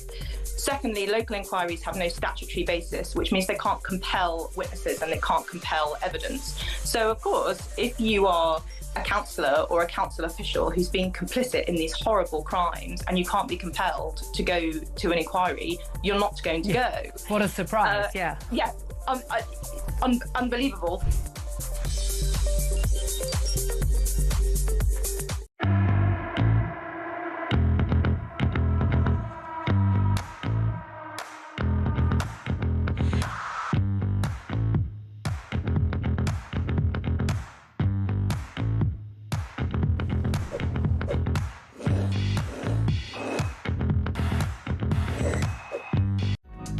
across the UK. On DAB+, on your smart speaker, on your smart TV, and on your side. This is Talk. I'm coughing, no! That's awful, I'm in the middle of a sentence. Oh, God, 8 minutes to 6. Push the button, Ames. Sport Summary on Talk. One day of Sam Allard, we had so many complaints about his lacklustre performance. We bring back a sporting titan, a man who 20-something years ago I gave his first career in broadcasting. He will forever be in my debt. Ian Danter, hello. Yes, hello. That's occasion number 18. You mentioned that. Good start. We love you, Dance. Do you know what this kid... Let me tell you about Ian Danter, ladies and gentlemen. Many, many moons ago, we worked on a radio station, BRMB Birmingham. And he did drive time, and it was called the Barmy Brummies. Imagine now if we were there. Those bins, 3 million of them, rats all over the streets. Mate, it's a disgrace. Unfortunately, yes. It doesn't sound from the headlines I've been reading that the situation's going to resolve itself anytime soon. So... Are you not living in Birmingham anymore? Well, my mum's just outside Birmingham. My mum's dead. Well, there you are. That's sorry, the way it goes. No, that's fine. But I'm just outside seeing her a lot in Solihull, and that's a different... That's posh there. They get out of the bath to have a wee in Solihull. What are you talking about, man? Very true. Very upmarket. Very true. Dance, I've got to be honest with you, mate. I am not an Arsenal fan. I've always thought it's very pretty and no end product. What an astonishing performance. Let's give credit where credit's due. They didn't just beat Real Madrid with 2 worlders from Rice Baby last night. They absolutely battered them in the... They could have won that match 5-0 and nobody would have laughed. That's true. I was there last night doing updates for TalkSport, and it was a pleasure to be there. First half was pretty nip and tuck. Well, they could have had a couple of goals, a couple of good crosses from Saka that went unmissed. Missed. That was later on in the half when he finally started having a go at their left back, Alaba, and got some joy out of that. So I think probably what happened was that the encouragement that the players got at the end of that first half allowed Arteta to set the tone for what was to come in the second half. But your old hero, Declan Rice, 2 fantastic free kicks. And it's like London buses, Jez. You wait 339 games to score a direct free kick goal, and then 2 come along at once. So the second one was even better than the first. An astonishing performance, and they deserved it. And I was looking at the camera going, and Arsenal have been slagged by me, including for not buying a striker. Just one of those nights when it all went well. We haven't got much time. We never do. Can they hold on next week at the Bernabeu, 3-0 up? First goal's critical as usual. If Real Madrid score early, anything could happen. Yeah. But Arsenal they're masters of the old S-housery. Particularly away from home. I think they might be able to formulate a system that can stymie Real Madrid. I like that. Every word begins in S. Tonight, PSG against Aston Villa. I think it was Craig Bellamy on Monday Night Football on Sky who said that he fancies Villa can win the Champions League because of Unai Emery's experience in Europe. Thoughts on that match? It's important that Villa have something to take back to Villa Park for next week. They're certainly capable of doing that. I don't think they'll play a player like Asensio tonight. I think tonight is a night for a player like John McGinn to help keep things a little bit more solid in midfield and less spacious. But yeah, Unai Emery, I said when he took the job, Jez, they're going to win something with that bloke because he just wins trophies. And I don't think he was given long enough at Arsenal. And yes, I guess he's haunted by his time at PSG from that extraordinary night against Barcelona when they won 6-1 to knock him out. But if Villa won the Champions League, I would not be surprised, purely because of him. Got one of the players of the season in Morgan Rogers, in my opinion, rightfully in the England team. 15 million quid, a snip. An absolute snip. An absolute snip. Be a really interesting game tonight. On TalkSport, of course? Yes, although I'm on TalkSport 2 tonight. I'm at Coventry City against Portsmouth tonight. We're doing live commentary on this game. Special Frankie Lampard. Special Frankie Lampard. Just outside the playoffs, Coventry, they need to win to get back into the playoffs, and Portsmouth are only just above the drop zone, so there's points needed for very different reasons here tonight. Should be a good game. People slagging off Frankie L and saying that he's found his level. He's done a great job at Coventry. There was uproar when Mark Robbins left. He went to Stoke, made no difference. Frankie Lampard's moved the dial. Nemanja Majic, one of the greatest, I think, Manchester United defenders, very briefly today, saying that Onana is one of United's worst goalkeepers. Couldn't disagree. He's not had a great season, has he, Onana? I see he's fired shots back, at Matic on his own social media. It's not very becoming of either of them, really, to get involved in this sort of thing. But I guess we don't want anodyne, boring press conferences. And Nemanja Matic certainly gave us anything but a boring press conference with that thought. Onana, he's part of a defence. It's not just him. There's the players around him that leave him so cruelly exposed half the time, Jez. This is one of the things that Amorim has got to tackle in this vital transfer window. If Onana is to stay, then he's got to be given more protection in front of him.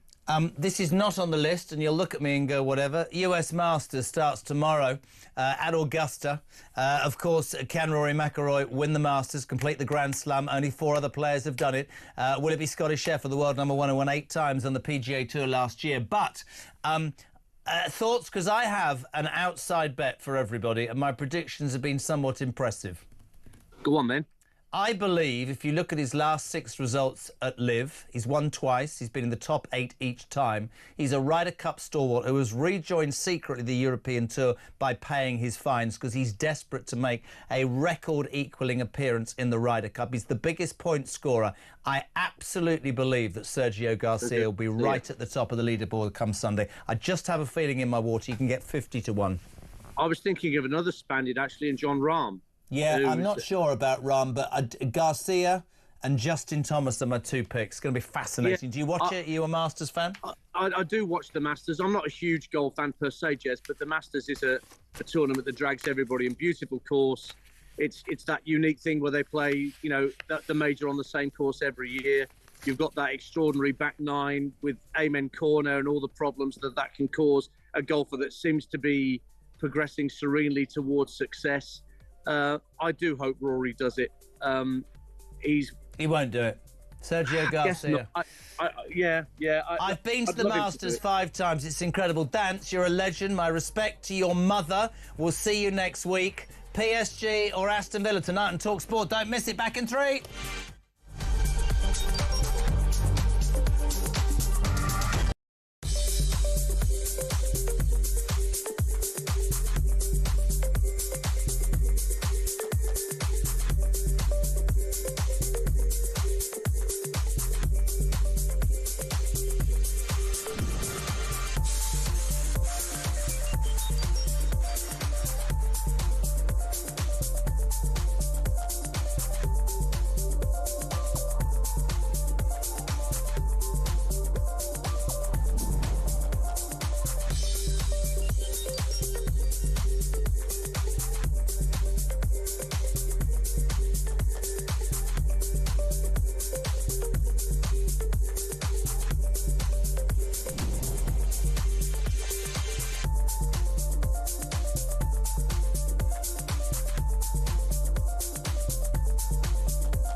Across the UK, on DAB+, on your smart speaker, on your smart TV, and on your side.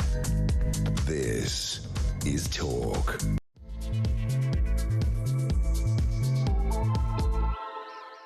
Welcome back, my friends. Hour 3, Wednesday Drive. JK till 7, Kev here. Just before we get into all the serious stuff, Brendan O'Neill, me old mucker for the chief political writer for Spite, here in just a tick.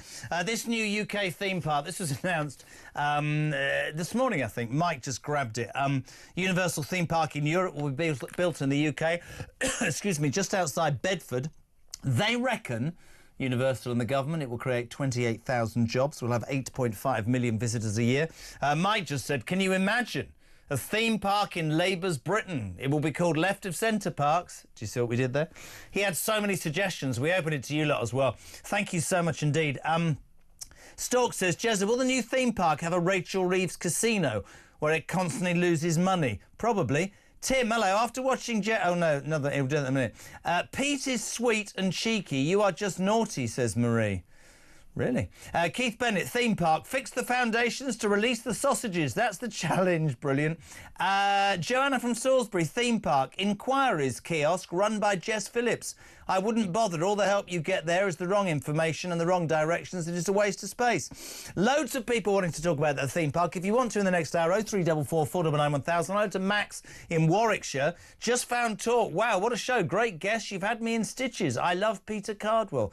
They all love... You see, what happens with Peter Cardwell is people feel sorry for him. And I'm happy with that because he's like a puppy. I'm not going to say he's not house trained. 0344 499 1000. Loads in the news. Obviously, that appalling decision by the Labour government to drop plans for those rape gang inquiries has caused absolute outrage. Even Sir Trevor Phillips, the former chair of the Equalities and Human Rights Commission, calling it shameful and saying it is politically motivated. We've got more examples of people staying in this country. A foreign drug dealer from Greece, he's allowed to stay because he only did it because he ran out of money during COVID. Let's go to the phone lines. In Birmingham, the Centre for Rubbish. Marina, hello, you're on Drive. How are you? Hello, Jeremy. Thank you for having me on. Pleasure. I would like to really put the record straight because I've lived in Birmingham for many, many years. Whereabouts? And I live in Quinton, which is on the south side of Birmingham.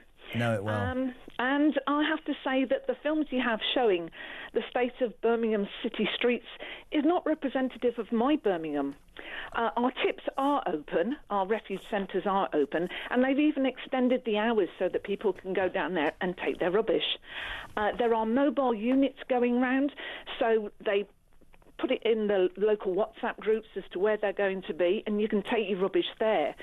I'm afraid that the areas that you're showing have always had fly tipping and rubbish. It's nothing new. You go onto old YouTube videos of the area and you can see it. It's just... Marina, I'm not... Listen, Quinton, I know Birmingham. I worked there many, many years. I would say this. We know that Birmingham City Council is screwed financially. We know there is this uproar from certain segments about equal pay. There has not been rubbish outside on this scale, with respect. This isn't a criticism of Birmingham, by the way. I love Birmingham. It's a criticism of the council and the fact that this Labour government has done absolutely nothing to address the problem. We haven't seen a cabinet minister in Birmingham trying to deal with this. This is not just an example of a council. Do you know why... Here's a question for you. Do you know why Birmingham City Council is skinned? Yes, I do. Why? And that is because they've overspent on everything. They had the Commonwealth Games that they couldn't afford. Mm-hmm. They've had an IT system which is crap. It doesn't work. Do you know what else they did? Rubbish. Do you know what else they did when they got the money from central government all those years ago? They bought lots of commercial property, and when the property market crashed, they lost... In essence, they gambled with your money and have increased your tax bills, your council tax. But has your council tax bill gone up, by the way? Oh, God, yeah. From what am I allowed to ask? From what to what? I don't know off the top of my head, but it has gone up. But when they did this, Commonwealth Games, they bought a massive area of land that they was going to put for all the athletes to actually go to. But they never used it because it was never finished, and it's still there now, unoccupied, empty. They knocked down an overpass to facilitate. They've just wasted money. It's interesting, actually, because I understand what you're saying, that this is... the media is concentrating on this rubbish, but actually the bigger issue, and you're absolutely right, is the appalling waste and the appalling abuse, really, of funds given to them, Birmingham Council. And it's always do you know what? I could say this about Tory councils and Labour councils. This isn't just anti-Labour council, but it's very easy to go, we need more money from central government. I know for a fact here that the Labour council in Birmingham has abused, used and lost the money that central government gave them. And if I was central government, I wouldn't be bailing them out. And I find it even more ironic, if you want me to be honest, that a Labour council, in this case Birmingham, is being taken to court and is screwed financially because it didn't offer equal pay to men and women. And that's one of the very bases of apparently being a Labour supporter, isn't it? Equality. Yeah, they could have settled that years ago, but it's gone on and on and on. I reckon they thought half the people were going to die before they were going to get paid out. But this has gone on for so long, and each year the price goes up, the settlement goes up. So on interest, they just should have sorted this out years ago. But they are totally and utterly useless. And I don't know what I'm paying for, because I've still got potholes in the road. Are you going to go to the new theme park outside Bedford, set up by Universal and supported by the Labour Party at all? No, I don't think so. But I had a thought of one of the things that they could put up there, and that is a wall with a load of pictures of all of the people from the government with their backs to us, so I could throw darts at them, because after all, you've got to have your back so that they can support, they say, oh, we've got your back, before they stab you. So that's what I'm going to do. Tremendous. Loving your call. Marina in Birmingham, Queenton, posh place that. The posh part of Birmingham. A new caller to Talk Drive. Thank you, 6:10. It's got to York, where my daughter is at university. Craig, you're on Talk Drive. Hello. Hiya. Jeremy, my issue isn't with Labour and these grooming gangs, because, to be frank with you, I don't really know where they've actually told the truth, so I'm not disappointed in them at all. I wouldn't expect anything less. What I am disappointed in is that the other parties haven't climbed all over this, because if it was me and I was like, let's say, Reform, I would be saying it is my manifesto that we are going to open up this and we are going to charge people and we're going to put people in jail. You're a man after my own heart, right? I watched Katie Lamb, the new Shadow Home Office Minister, take Jess Phillips down last night. I said this on the train to somebody on the phone. I make no apology. Kemi Badenoch, where are you? I'd have been out of that trap 10 minutes after this hit, and I would have been to every media outlet this morning as the new Tory leader, trying to find my grounding, trying to get ahead vocally of Reform. I would have absolutely been destroying Labour and promising an independent national inquiry. I think it is an absolute sham. And when somebody, and I mean this, Craigie, when somebody like Sir Trevor Phillips, right, ex-chairman of the Human Rights Equality Commission, says this is shameful and, underline, politically motivated, you know this is a cover-up. £1 million. I'm with you. Where are the other parties today attacking Labour on this that should be?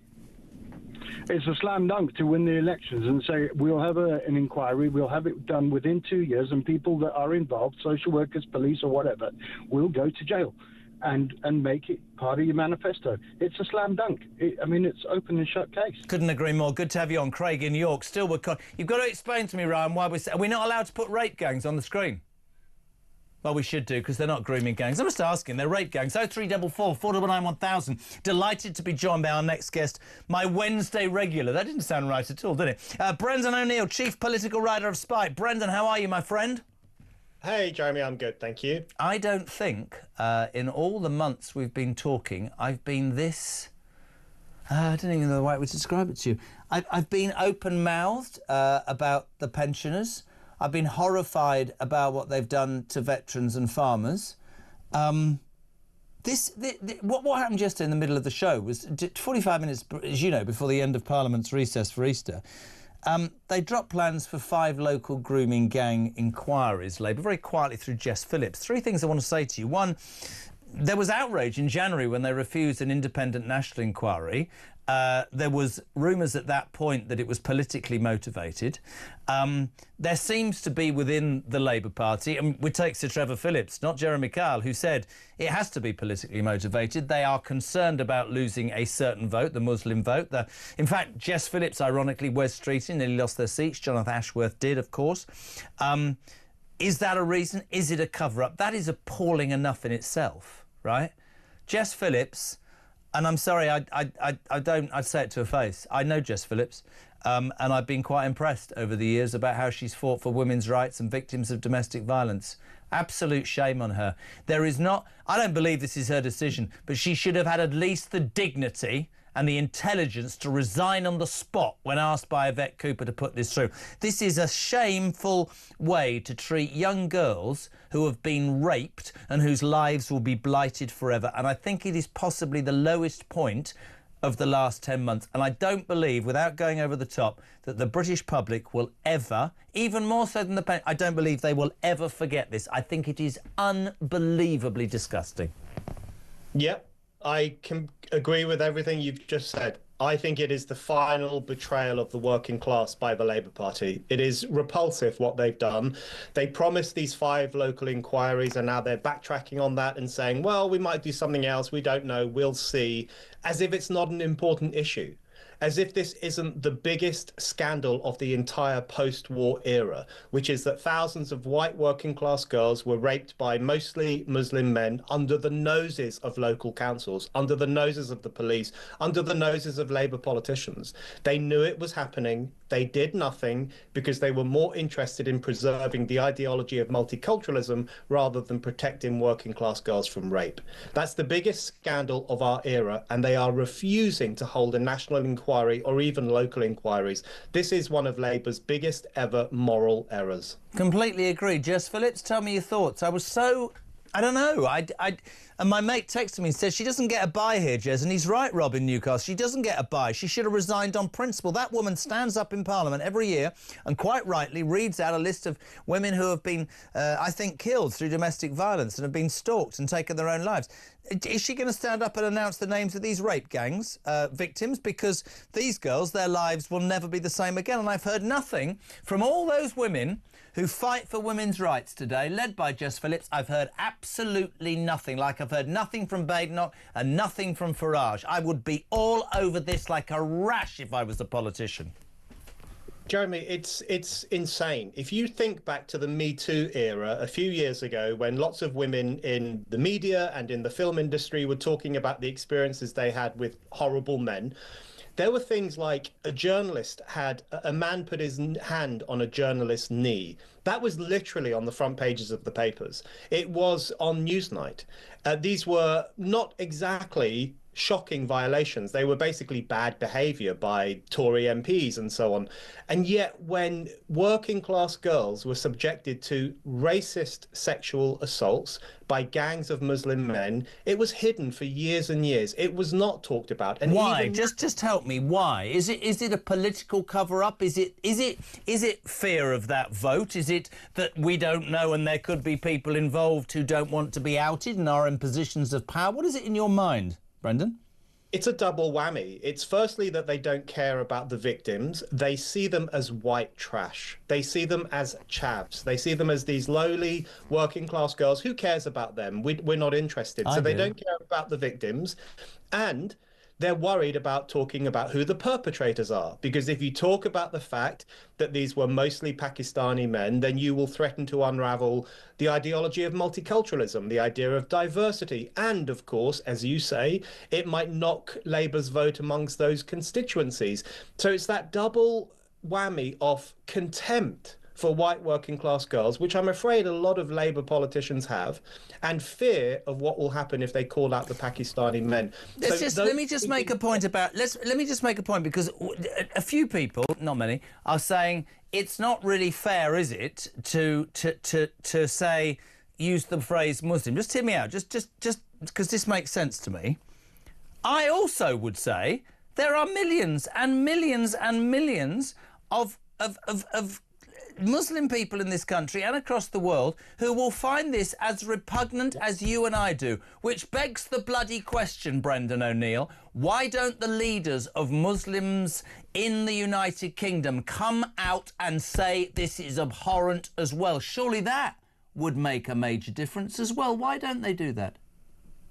You're spot on. You know what? This is one of the things that's really gross about Labour's refusal to have an inquiry, because one of the reasons they're refusing it, as Trevor Phillips says, it's a political decision because they don't want to tick off Muslim voters. So they're expressing a kind of racial judgment of Muslim voters as well, because Labour is assuming that Muslims don't want us to call out grooming gangs or even possibly sympathise with grooming gangs. Like you, I don't accept that that's true. I think the vast majority of Muslims in this country are just hard-working people who want to live their lives and they don't go around using girls. So Labour is exposing its own racism, actually. But then, you know, the thing is, in relation to Muslim leaders or self-elected Muslim leaders, so-called representatives of the Muslim community, the truth is they're not as representative as they let on. And none of the Muslims I know think that these people represent them or are spokespeople. Completely agree. Was in a car last night, a guy that drives me from the station, Muslim guy, and he's appalled. Absolutely appalled. Here's an interesting one. Ivor, he says, Jez, read Jez Phillips' betrayal of the rape gang victims. Did you know, I bet you know this, Brendan, there is not one word about this from the BBC today or on their website. So apart from this station, the public don't even know this story. Oh, my God, it drives me so mad. It's terrible, man.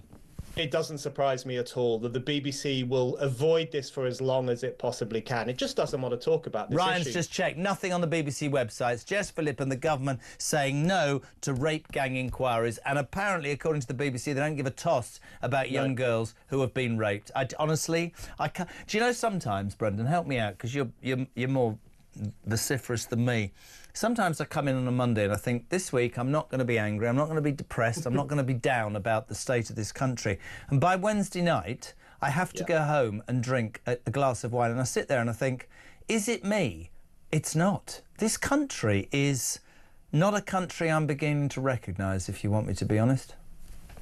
I think a lot of people feel the exact same way and are probably going home and having a glass of wine or a glass of beer and drowning their sorrows. And this is one example. This is a story that will make people do that, because people feel so strongly that the political establishment just doesn't listen to them or even like them very much. And, you know, you talk about Jess Phillips. The thing about Jess Phillips that struck me in the Commons debate yesterday was the way she shuffled about in her seat and looked irritated when Katie Lamb from the Conservative bench Great job, by the way, Katie Lamb. Great job. She was fantastic, and she spelled out so clearly what was happening here. She said this was a religiously aggravated, racially aggravated crime against white working class girls. And Jess Phillips was kind of wriggling around, looking vexed, looking annoyed. To me, that summed up the attitude of the entire Labour establishment. They just don't want people to talk about this issue. Well, it's interesting. Tim, as you're speaking, he's just texted and gone, after watching Jess Phillips again, he said, I've made a point of watching it again. Looking at her body language, her tone of voice and her facial expression, I would say her speech was on orders from above. If that's the case, Tim, and everybody else, I would have expected the woman that I thought I knew, Jess Phillips, would have resigned on principle because she disagrees with this, rather than...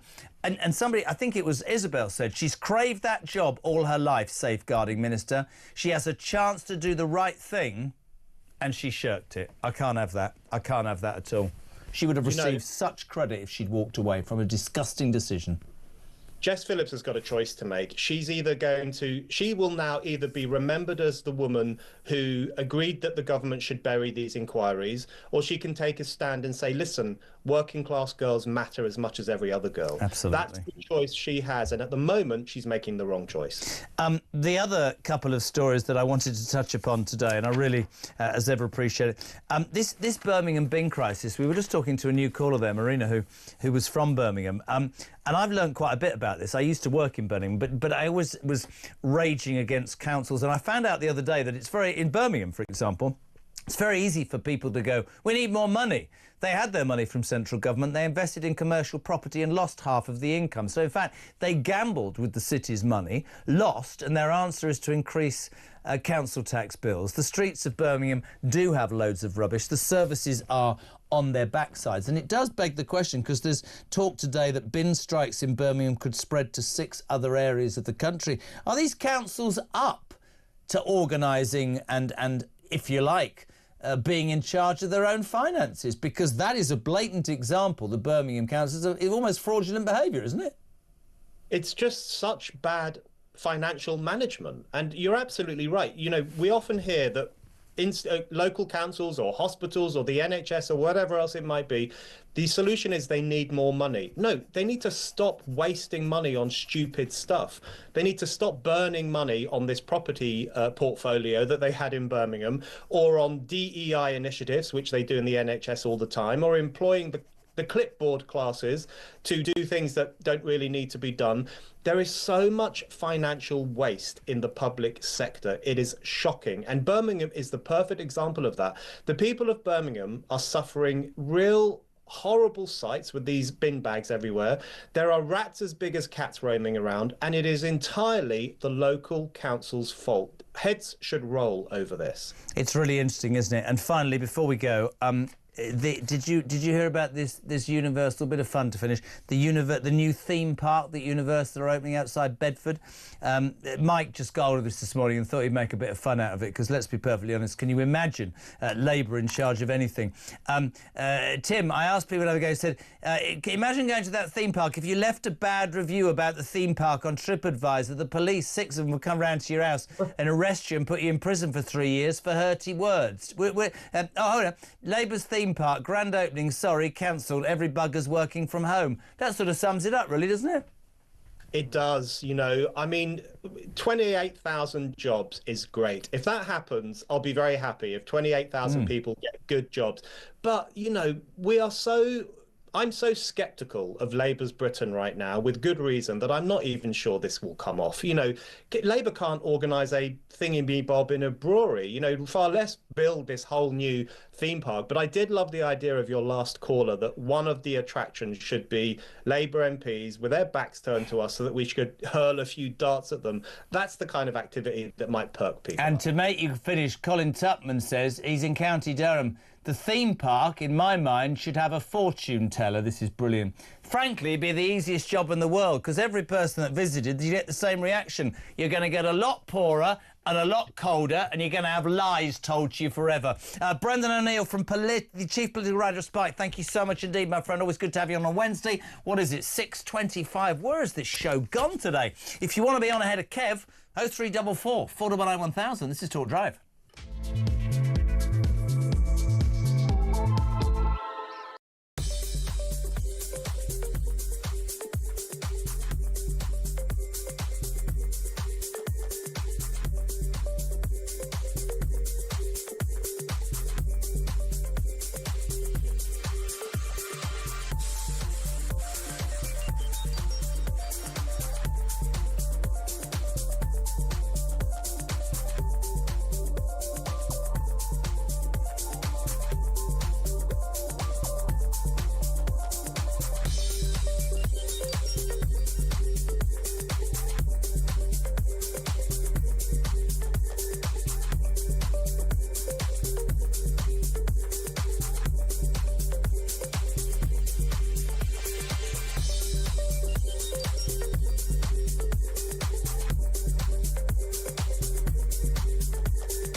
Firstly, this has happened in 50 towns. So 5 local inquiries is going to potentially give partial answers to 5 of those towns. But what about the other 45?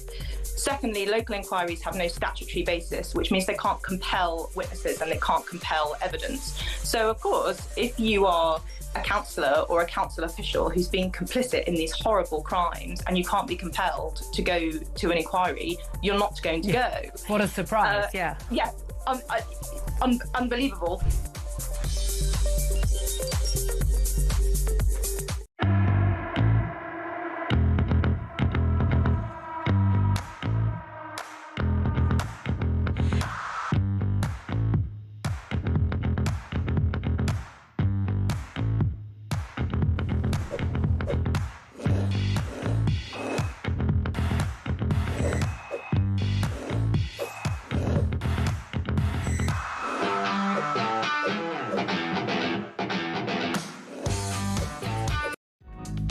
across the UK.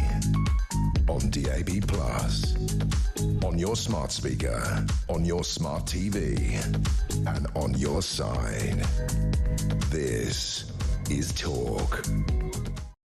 6:28, Kev here at 7. Hello to JB in Aberdeenshire. It says that Talk Radio is the only entity sticking out for British values and common sense these days. You got it, pal. We're here 24 hours a day. Kev O'Sullivan from 7, the excellent Petri Hoskins from 10, and of course Mike Graham back with Morning Glory from 6 o'clock tomorrow morning, the only way to wake up. I wanted to get my next guest on for a long time.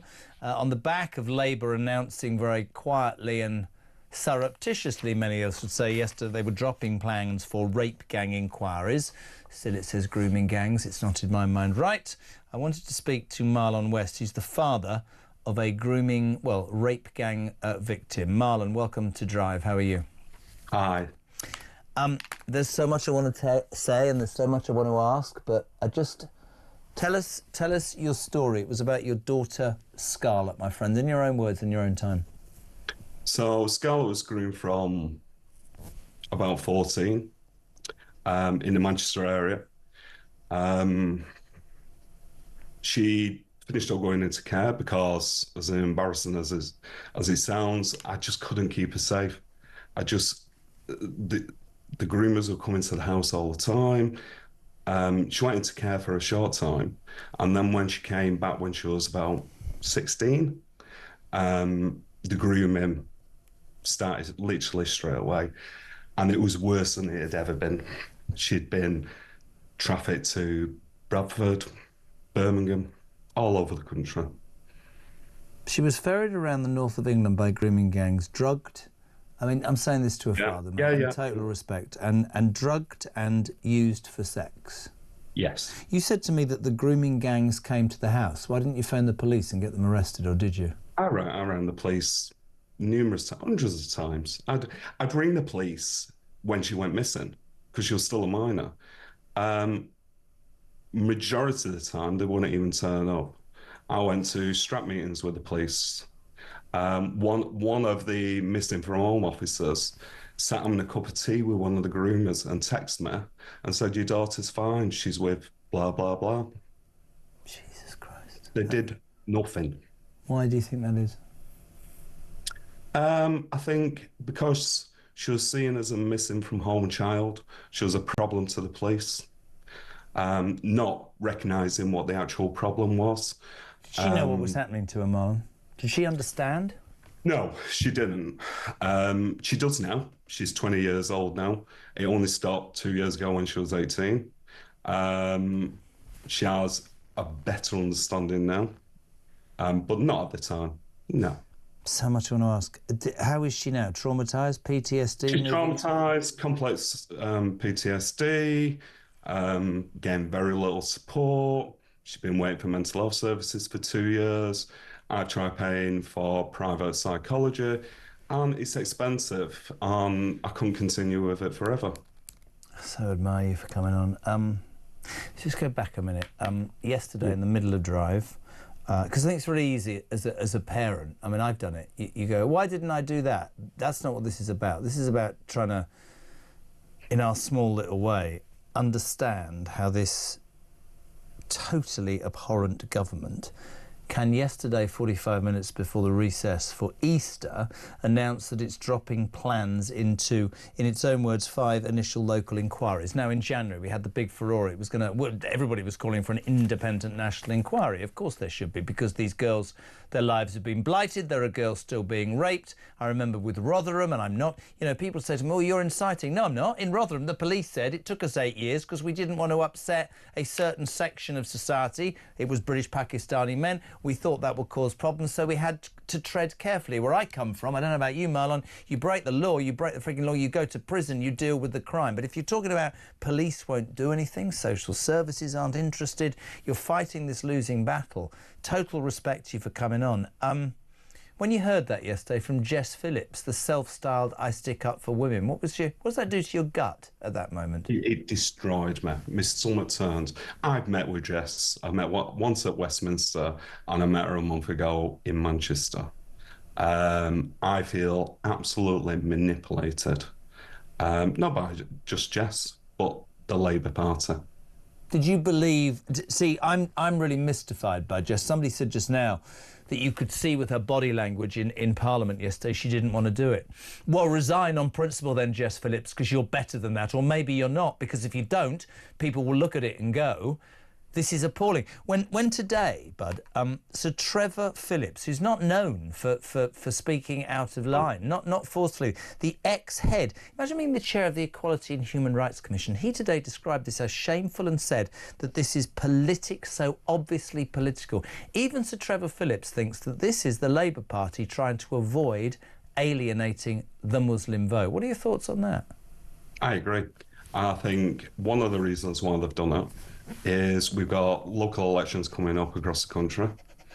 I'd be interested we can't talk about the elections. I have to make that point. There's a reason, but you must feel let down by the government. Who did they promise you when you met Jess Phillips? Were you promised that they would do stuff? I was reassured. I've been campaigning now for 2 years for a statutory national inquiry. I wasn't overjoyed with them doing 5 areas because it's just a post-local lottery. But it was and I don't think they should mark their own homework, to coin a better phrase. I think it should be absolutely independent, because if they do it themselves, they're going to make bloody... It's like the Metropolitan Police looking into Wayne Couzens. What a joke that was. Yeah. I can't... Probably because I've got teenage kids, daughters. I can't understand how anybody cannot hear your story in government and not be... We've got to do something about this. We're talking about real people and real lives. Yeah, and Jess Phillips has been around the country. I speak to a lot of survivors and a lot of families, going around the country, meeting survivors over the last month, and she's listened to their story. It's just heartless. What do you want? An international... you want an independent national inquiry? That's what you want. Statutory. So, yeah. I don't want an independent, I want a statutory. The reason for that is... What is statutory? What's the difference? Tell me. So, independent, I'll give a really good example. The one what Andy Burnham's done, which is the Operation Spam Review. GMP, Great Manchester Police, a lot of them police officers have refused to be interviewed or give evidence, which legally they can do. With a statutory... You have to. It's more of a court setting. You have to. You cannot refuse. I mean, is it... I ask you the other question that I have to ask carefully, because people again get upset. If you've got a government that's not prepared to face up to this for political reasons, it seems, or maybe it goes higher and there's a cover-up, if you've got victims and their families fighting, what would help this enormously? I want to make this point. There are millions of Muslims in this country and more millions across the world who would find this behaviour as abhorrent as you and Scarlett's father did. Yeah. Why the bloody hell don't the leaders of Muslims in this country speak up about how abhorrent this abuse has been? It's beyond me. It's beyond me. The example with Scarlett, 99% were Muslim men. They weren't all Pakistani heritage. There was other ethnic communities involved, but they were all Muslim men. Where do you go from here as a father? What's it done to you? Over the period of time, I've been on antidepressants. It's made me really unwell. I've... Question yourself? Of course, every time. The guilt even now. And I shouldn't do, but the guilt now. She knows you love her, right? She knows you love her. She knows you were there. You can't listen. If you're fighting, if the people that are supposed to deal with this can't even be asked to help you, or too scared, or they have hands. I patently feel on a daily basis I'm living in a country that I'm not very proud of anymore, Marlon. No, I'm definitely not proud of this country. Will you be writing to Jess Phillips?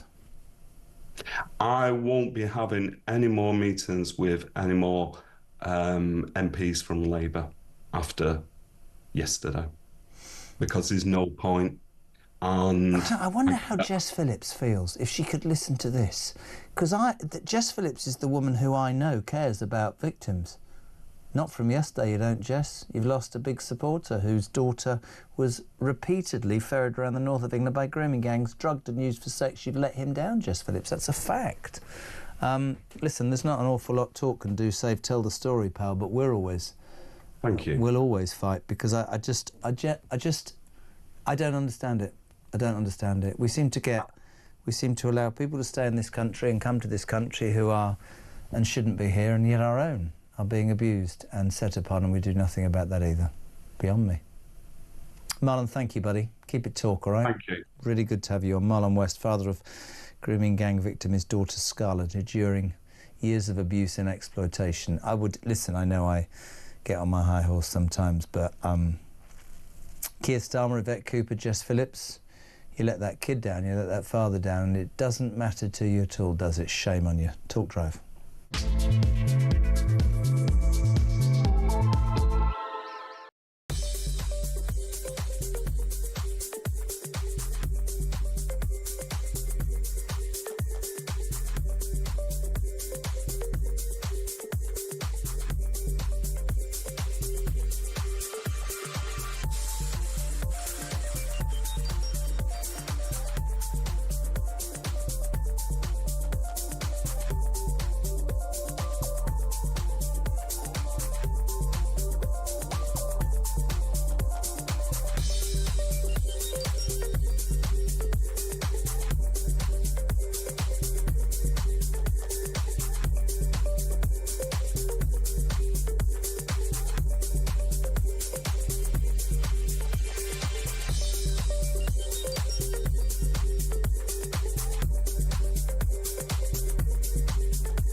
Across the UK, on DAB+, on your smart speaker, on your smart TV, and on your side. This is Talk. Welcome back, 90 minutes to 7 o'clock. Breaking news. I told you he was playing with you, and he's done it again. US President Donald Trump has just, in the last 5 minutes, announced a 90-day pause on all tariffs except for China, which is seeing tariffs rise to 125% effective immediately. As a result of that announcement, US stocks have gone through the roof. US President Donald Trump's announced a 90-day pause on all tariffs to every country that he talked to them about, except for China, which is seeing tariffs rise to 125%. I am delighted to be welcome the only lefty, I don't think he even is a left anymore, entitled and welcome to this studio. Always gets a great response. Matthew Tordoff, how are you? I'm good, how are you? I'm good. With the story last time about your dad garnered such interest. Thank you for coming back. Donald Trump. Yeah, I mean, he's blinked. I suppose people may rejoice. Yeah, I think so, because it was only going to get worse for the people. Has he blinked, or was it all a game? To get them all to kowtow to him. It's all about China, isn't it? I think, no, it always is about China with Donald Trump. I think if I was a business person, he has blinked, because what business people always want and need is assurances and to know what's coming next. To me, it sort of strikes of a man who, unless he's playing some sort of 4D chess game, he looks like he's making it up as he goes along. Now, maybe he's just far smarter than me. I'm not there's plenty about the orange man baby that annoys me, but I also know he's one of the shrewdest businessmen in the world ever.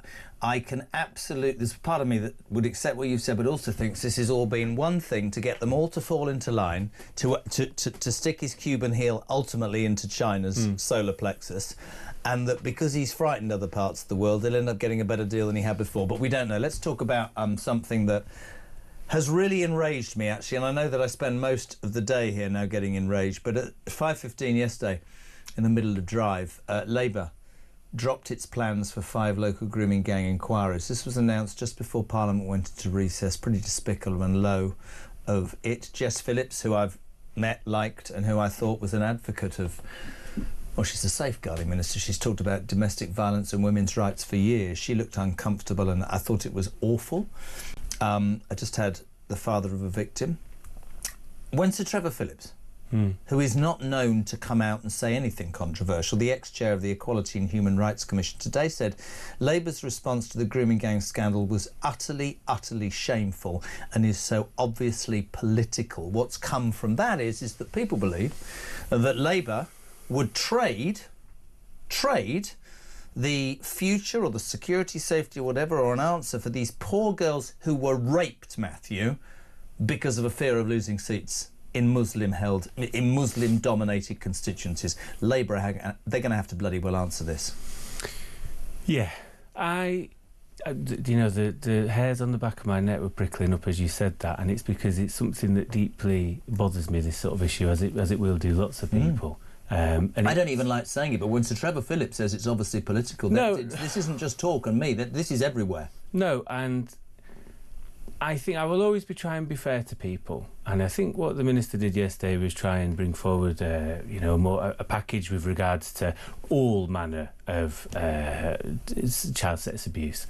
However, that isn't really what we're talking about here, and I spoke to a lad on the way in who I trust, very much sort of a Labour Party loyalist, I suppose I would say, and he's worked in a couple of the areas for MPs where this happened.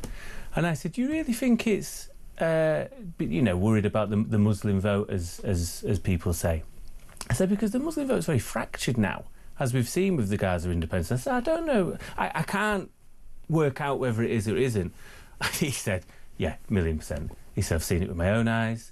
He said they're terrified of it. They've all got small majorities. He said Jess Phillips has got her own to worry about. So you are terrified of your own job and you will trade... Because the United Kingdom is a funny place, right? There's much madness going on, and some that you and I would agree with and disagree with. But you are saying to young girls who have been raped, I'm fed up with this word grooming, raped, sorry, we're not going to look into that because we're scared we're going to lose our seats. And the minute I read Sir Trevor Phillips, I thought, my God. And I'll tell you something else, and I've addressed it down the camera. I've met Jess Phillips, and I like Jess Phillips. If you looked at her yesterday, and I sort of said, and a mate of mine texted me, and she don't get a buy on this, Jez. She could stand up and do the decent thing as the woman that people believed she was and resign. That father just said, I will never, ever have any communication. He said, I met her a month ago. She promised, I will never have any communication. I will never, ever deal with a Labour MP again. They have betrayed my daughter who was raped at 14. I'm amazed. I've been amazed at a few things, but that, morally, it's repugnant. What did she resign over in the last Parliament? Precisely. Gaza. Yeah. I think that tells you all you need to know. And listen, I like Jess. I don't mind Jess. But it's about doing the right thing. And I've said it and I'll always say it. I decided to go into politics, behind the scenes, admittedly, to do the right thing. Now, admittedly, 90 grand a year, you've got a mortgage to pay. I get it. We all want to work. But you have to do... How do you sleep at night? And there's a broader question for Labour, I feel, because those of us on the left have got to get better at having uncomfortable conversations, because these girls are like girls I went to school with, who were tarnished as, troublemakers or reprobates or attention seekers and whatever else. They've been let down by different elements of the establishment. That's politicians locally aiming to cover this up. This is the police covering this up. This is social services in some cases covering this up. And the one interesting thing Jess Phillips said yesterday in response to a question from the opposition benches is victims' voices must be at the heart of any decision. They want a public inquiry. They want a public inquiry, and it's 76% of the public want a public inquiry. And morally, they can talk about money as well. The one thing people keep coming back to is we've just had a big review, took 10 years, hundreds of millions of pounds. We're not talking about money. But they wrote off 256 million this week from the NHS for people. What do they call health tourists? But this is the thing. I don't think money matters in this instance. No, I think this is about righting wrongs for people that have been complicit in an establishment cover-up. I love having you on. You're so right, and you say it. Here's the other thing that I tread carefully with. There are millions of Muslims in this country and millions of Muslims worldwide who would find this, I've said this already, as abhorrent as you and I. Why the bloody hell, Matthew, don't Muslim leaders come out and castigate Jess Phillips and the situation? Why don't they do that? Because I believe that would also help resolve this for many, many people. Yes, and I think on both sides, if something isn't done with regards to people coming out on one side, and people may well do, and it may not get the airtime, I don't know. On the other side, if you do not grant some level of public inquiry, where there is a statutory legal obligation for people to turn up as witnesses because the government has commanded them to, this is a danger to society, because the longer you don't deal with this issue and you leave a vacuum, that will be filled by rhetoric.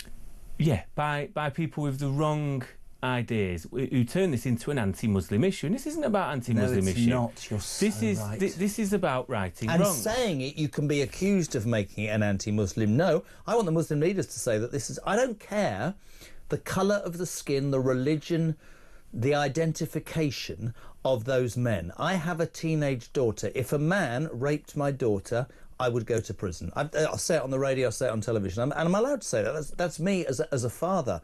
That guy I just spoke to broke my heart. You know, people would say to him, your daughter was trafficked around the northwest and drugged. Well, what sort of father are you? He did everything he could. He called the police. They laughed at him. One day the social worker rang him. She was sat with the perpetrator of the crime saying, your daughter's fine. I would despair. And I really am so angry with Jess Phillips. But this is it, and these are the questions that need answering. How has this been allowed to happen? Now, if it looks badly on the Labour Party, because some of these people may well have been part of Labour councils up and down the country, tough, because you're all as complicit then by not dealing with this issue. And again, this will cause quite potentially a breakdown in society, because the fringe right begin to rile people up and call it us versus them. Now, there is obviously some level of cultural interest in this because of the identity of the perpetrators. Absolutely. And there may well be an element of reverse racism, in particularly picking on young white girls. And that has to be something that has to be investigated. Absolutely. But this comes even higher than that when it comes to layers of government, layers of the police, not wanting to offend people and not having those uncomfortable conversations. I'm a devout anti-racist, but I do not think that leaves me going, oh, well, we better not speak about this because people might get offended. Tough! If you've not done it, you've nothing to be offended by, because this is not about being an anti-Muslim issue. I'm going to sound like your dad. You're brilliant. And I love to come on every week. I think you speak such sense, mate, and I wish we had more time. Just finally, very quickly, because Ryan's looking stressed. Do you know there's no mention of any of this on the BBC websites or news stations at all? It's a shame, that, because it's led to, I don't know if you want to call them non-mainstream considered broadcasters to do it. I think they're rather to put maybe they're trying to seem fairer, I don't know. Oh, but it's a broader package. But the point is, you speak to people, as you just did, and they feel deeply let down once again by people in government today, and that is a plague on everybody's house. Great to have you on, Matt. We'll have you on next week. Really appreciate the excellent Matthew Tordoff, only here on Talk Drive.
this is right back to the old Labour ways of saying now is a good time to bury bad news, as everybody's leaving Parliament to go away.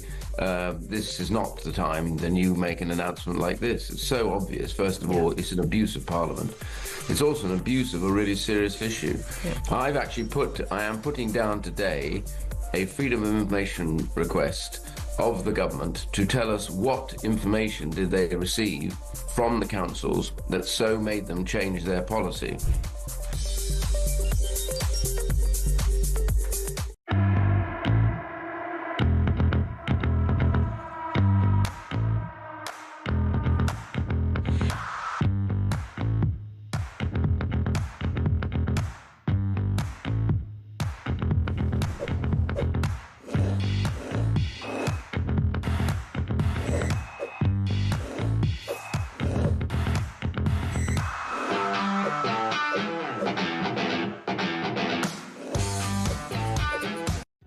Across the UK, on DAB+, on your smart speaker, on your smart TV, and on your side. This is Talk. 5 to 7, can I say thank you to the A-team? Ryan, the amazing Jodie, the amazing Amy, the amazing Ryan, and some bloke. What's his name? Titus! Not Sir Titus. Titus is on the buttons. Jez, why isn't Matthew Tordoff a Labour MP? He's a good man. Wrong party, though. He is a good man. I love having him on. He's got an opinion and he's honest. Well done, Talk, for the last 10 minutes, calling out the utter hypocrisy of Labour and Jess Phillips over this grooming scandal. She really should have resigned instead of bleating the Home Secretary's miserable words, appeasing their voter base. 0344 499 1000. Final call of the day. We'll go to London. Phil, you're on Talk Drive. You've got 2 minutos. That's it. Go. Yeah. How you doing, Jeremy? Not bad. Slightly annoyed, but that's a daily thing. Yeah, I despair. Jeremy, do you remember back in 2003 when there was a big Stop the War? There was 1 million people come to London. Yeah. And Ken, like all you guys, you, Kevin O'Sullivan... Well, I wasn't here in 2003. No. I was doing another job. I hadn't even started the Jeremy Carr show. What was I doing in 2003? I don't know. Yeah, but Kev was writing a TV article slagging me off, probably. Anyway, there we go. But can't something be done? Organise a big march. Bear in mind, there was 3 million people sign that petition before Christmas for another general election, which I know they couldn't have done. But honestly, you get such a massive turnout. You got the farmers or the pensioners thing. I think it will happen. I think it will happen naturally, and I am utterly convinced that this, and I'm not even over exaggerating. I've got to move on. I think this is worse than anything that's come before, and I think the British people will never, ever, ever forget this or forgive this Labour government. Phil in London, thank you. Breaking news, ladies and gentlemen. Just as I thought would happen, US President Donald Trump's just announced a 90-day pause on all tariffs except for China. China's going to have tariffs of 125%. The rest of you have wound up for the last couple of weeks. You lot will all jump into line and I'll get a better deal. US stock markets have jumped and Ryan's made 12p on his Tesla share. I'll tell you what, it's great to be president because what you can do, you can organise a massive, great global stock market crash, then change your policy and has he shares blinked, that you got your mates to buy. Has he blinked, or is it all of it?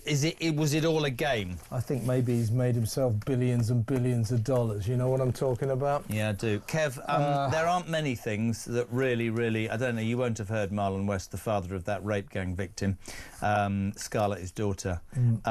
This is the biggest outrage, I think, in my lifetime from a government. And Jess Phillips can go to hell. Well, I'm going to say something about her. I'm going to say, well, I've addressed the camera. I know Jess Phillips, right? If, and her body language would tell you she was put up to this by a boss, Kev, she should have flipping well resigned on principle 5 minutes before after she was told. I don't care what he said, I will never talk to Jess Phillips or the Labour Party again. She can go to hell. She can go to hell. They can all go to hell. Shame on them. Shame on them. It's disgusting. I mean, we broke the story last night as it was happening and people could barely believe it. Playing politics with an issue like this. Let's slip this under the carpet. Just, 45 minutes to go. Disgrace. The other thing. She has negated all the good work she ever did by sitting there, deliberately looking nonchalant and bored. Oh, is it that time already? How dare she? Do you think she's going to stand up in Parliament and name every single rape gang victim like she does all the stalker victims? And our ex-colleague. It just winds me up because I just think it's fundamentally wrong. Oh, totally wrong. Now, we've got a massive exclusive. Go on. It's a huge exclusive, this. Britain's wokest police force, West Yorkshire Police, right now have blocked all British white candidates who want to be police officers. No one who is British or white can apply to West Yorkshire Police to become a police officer because they are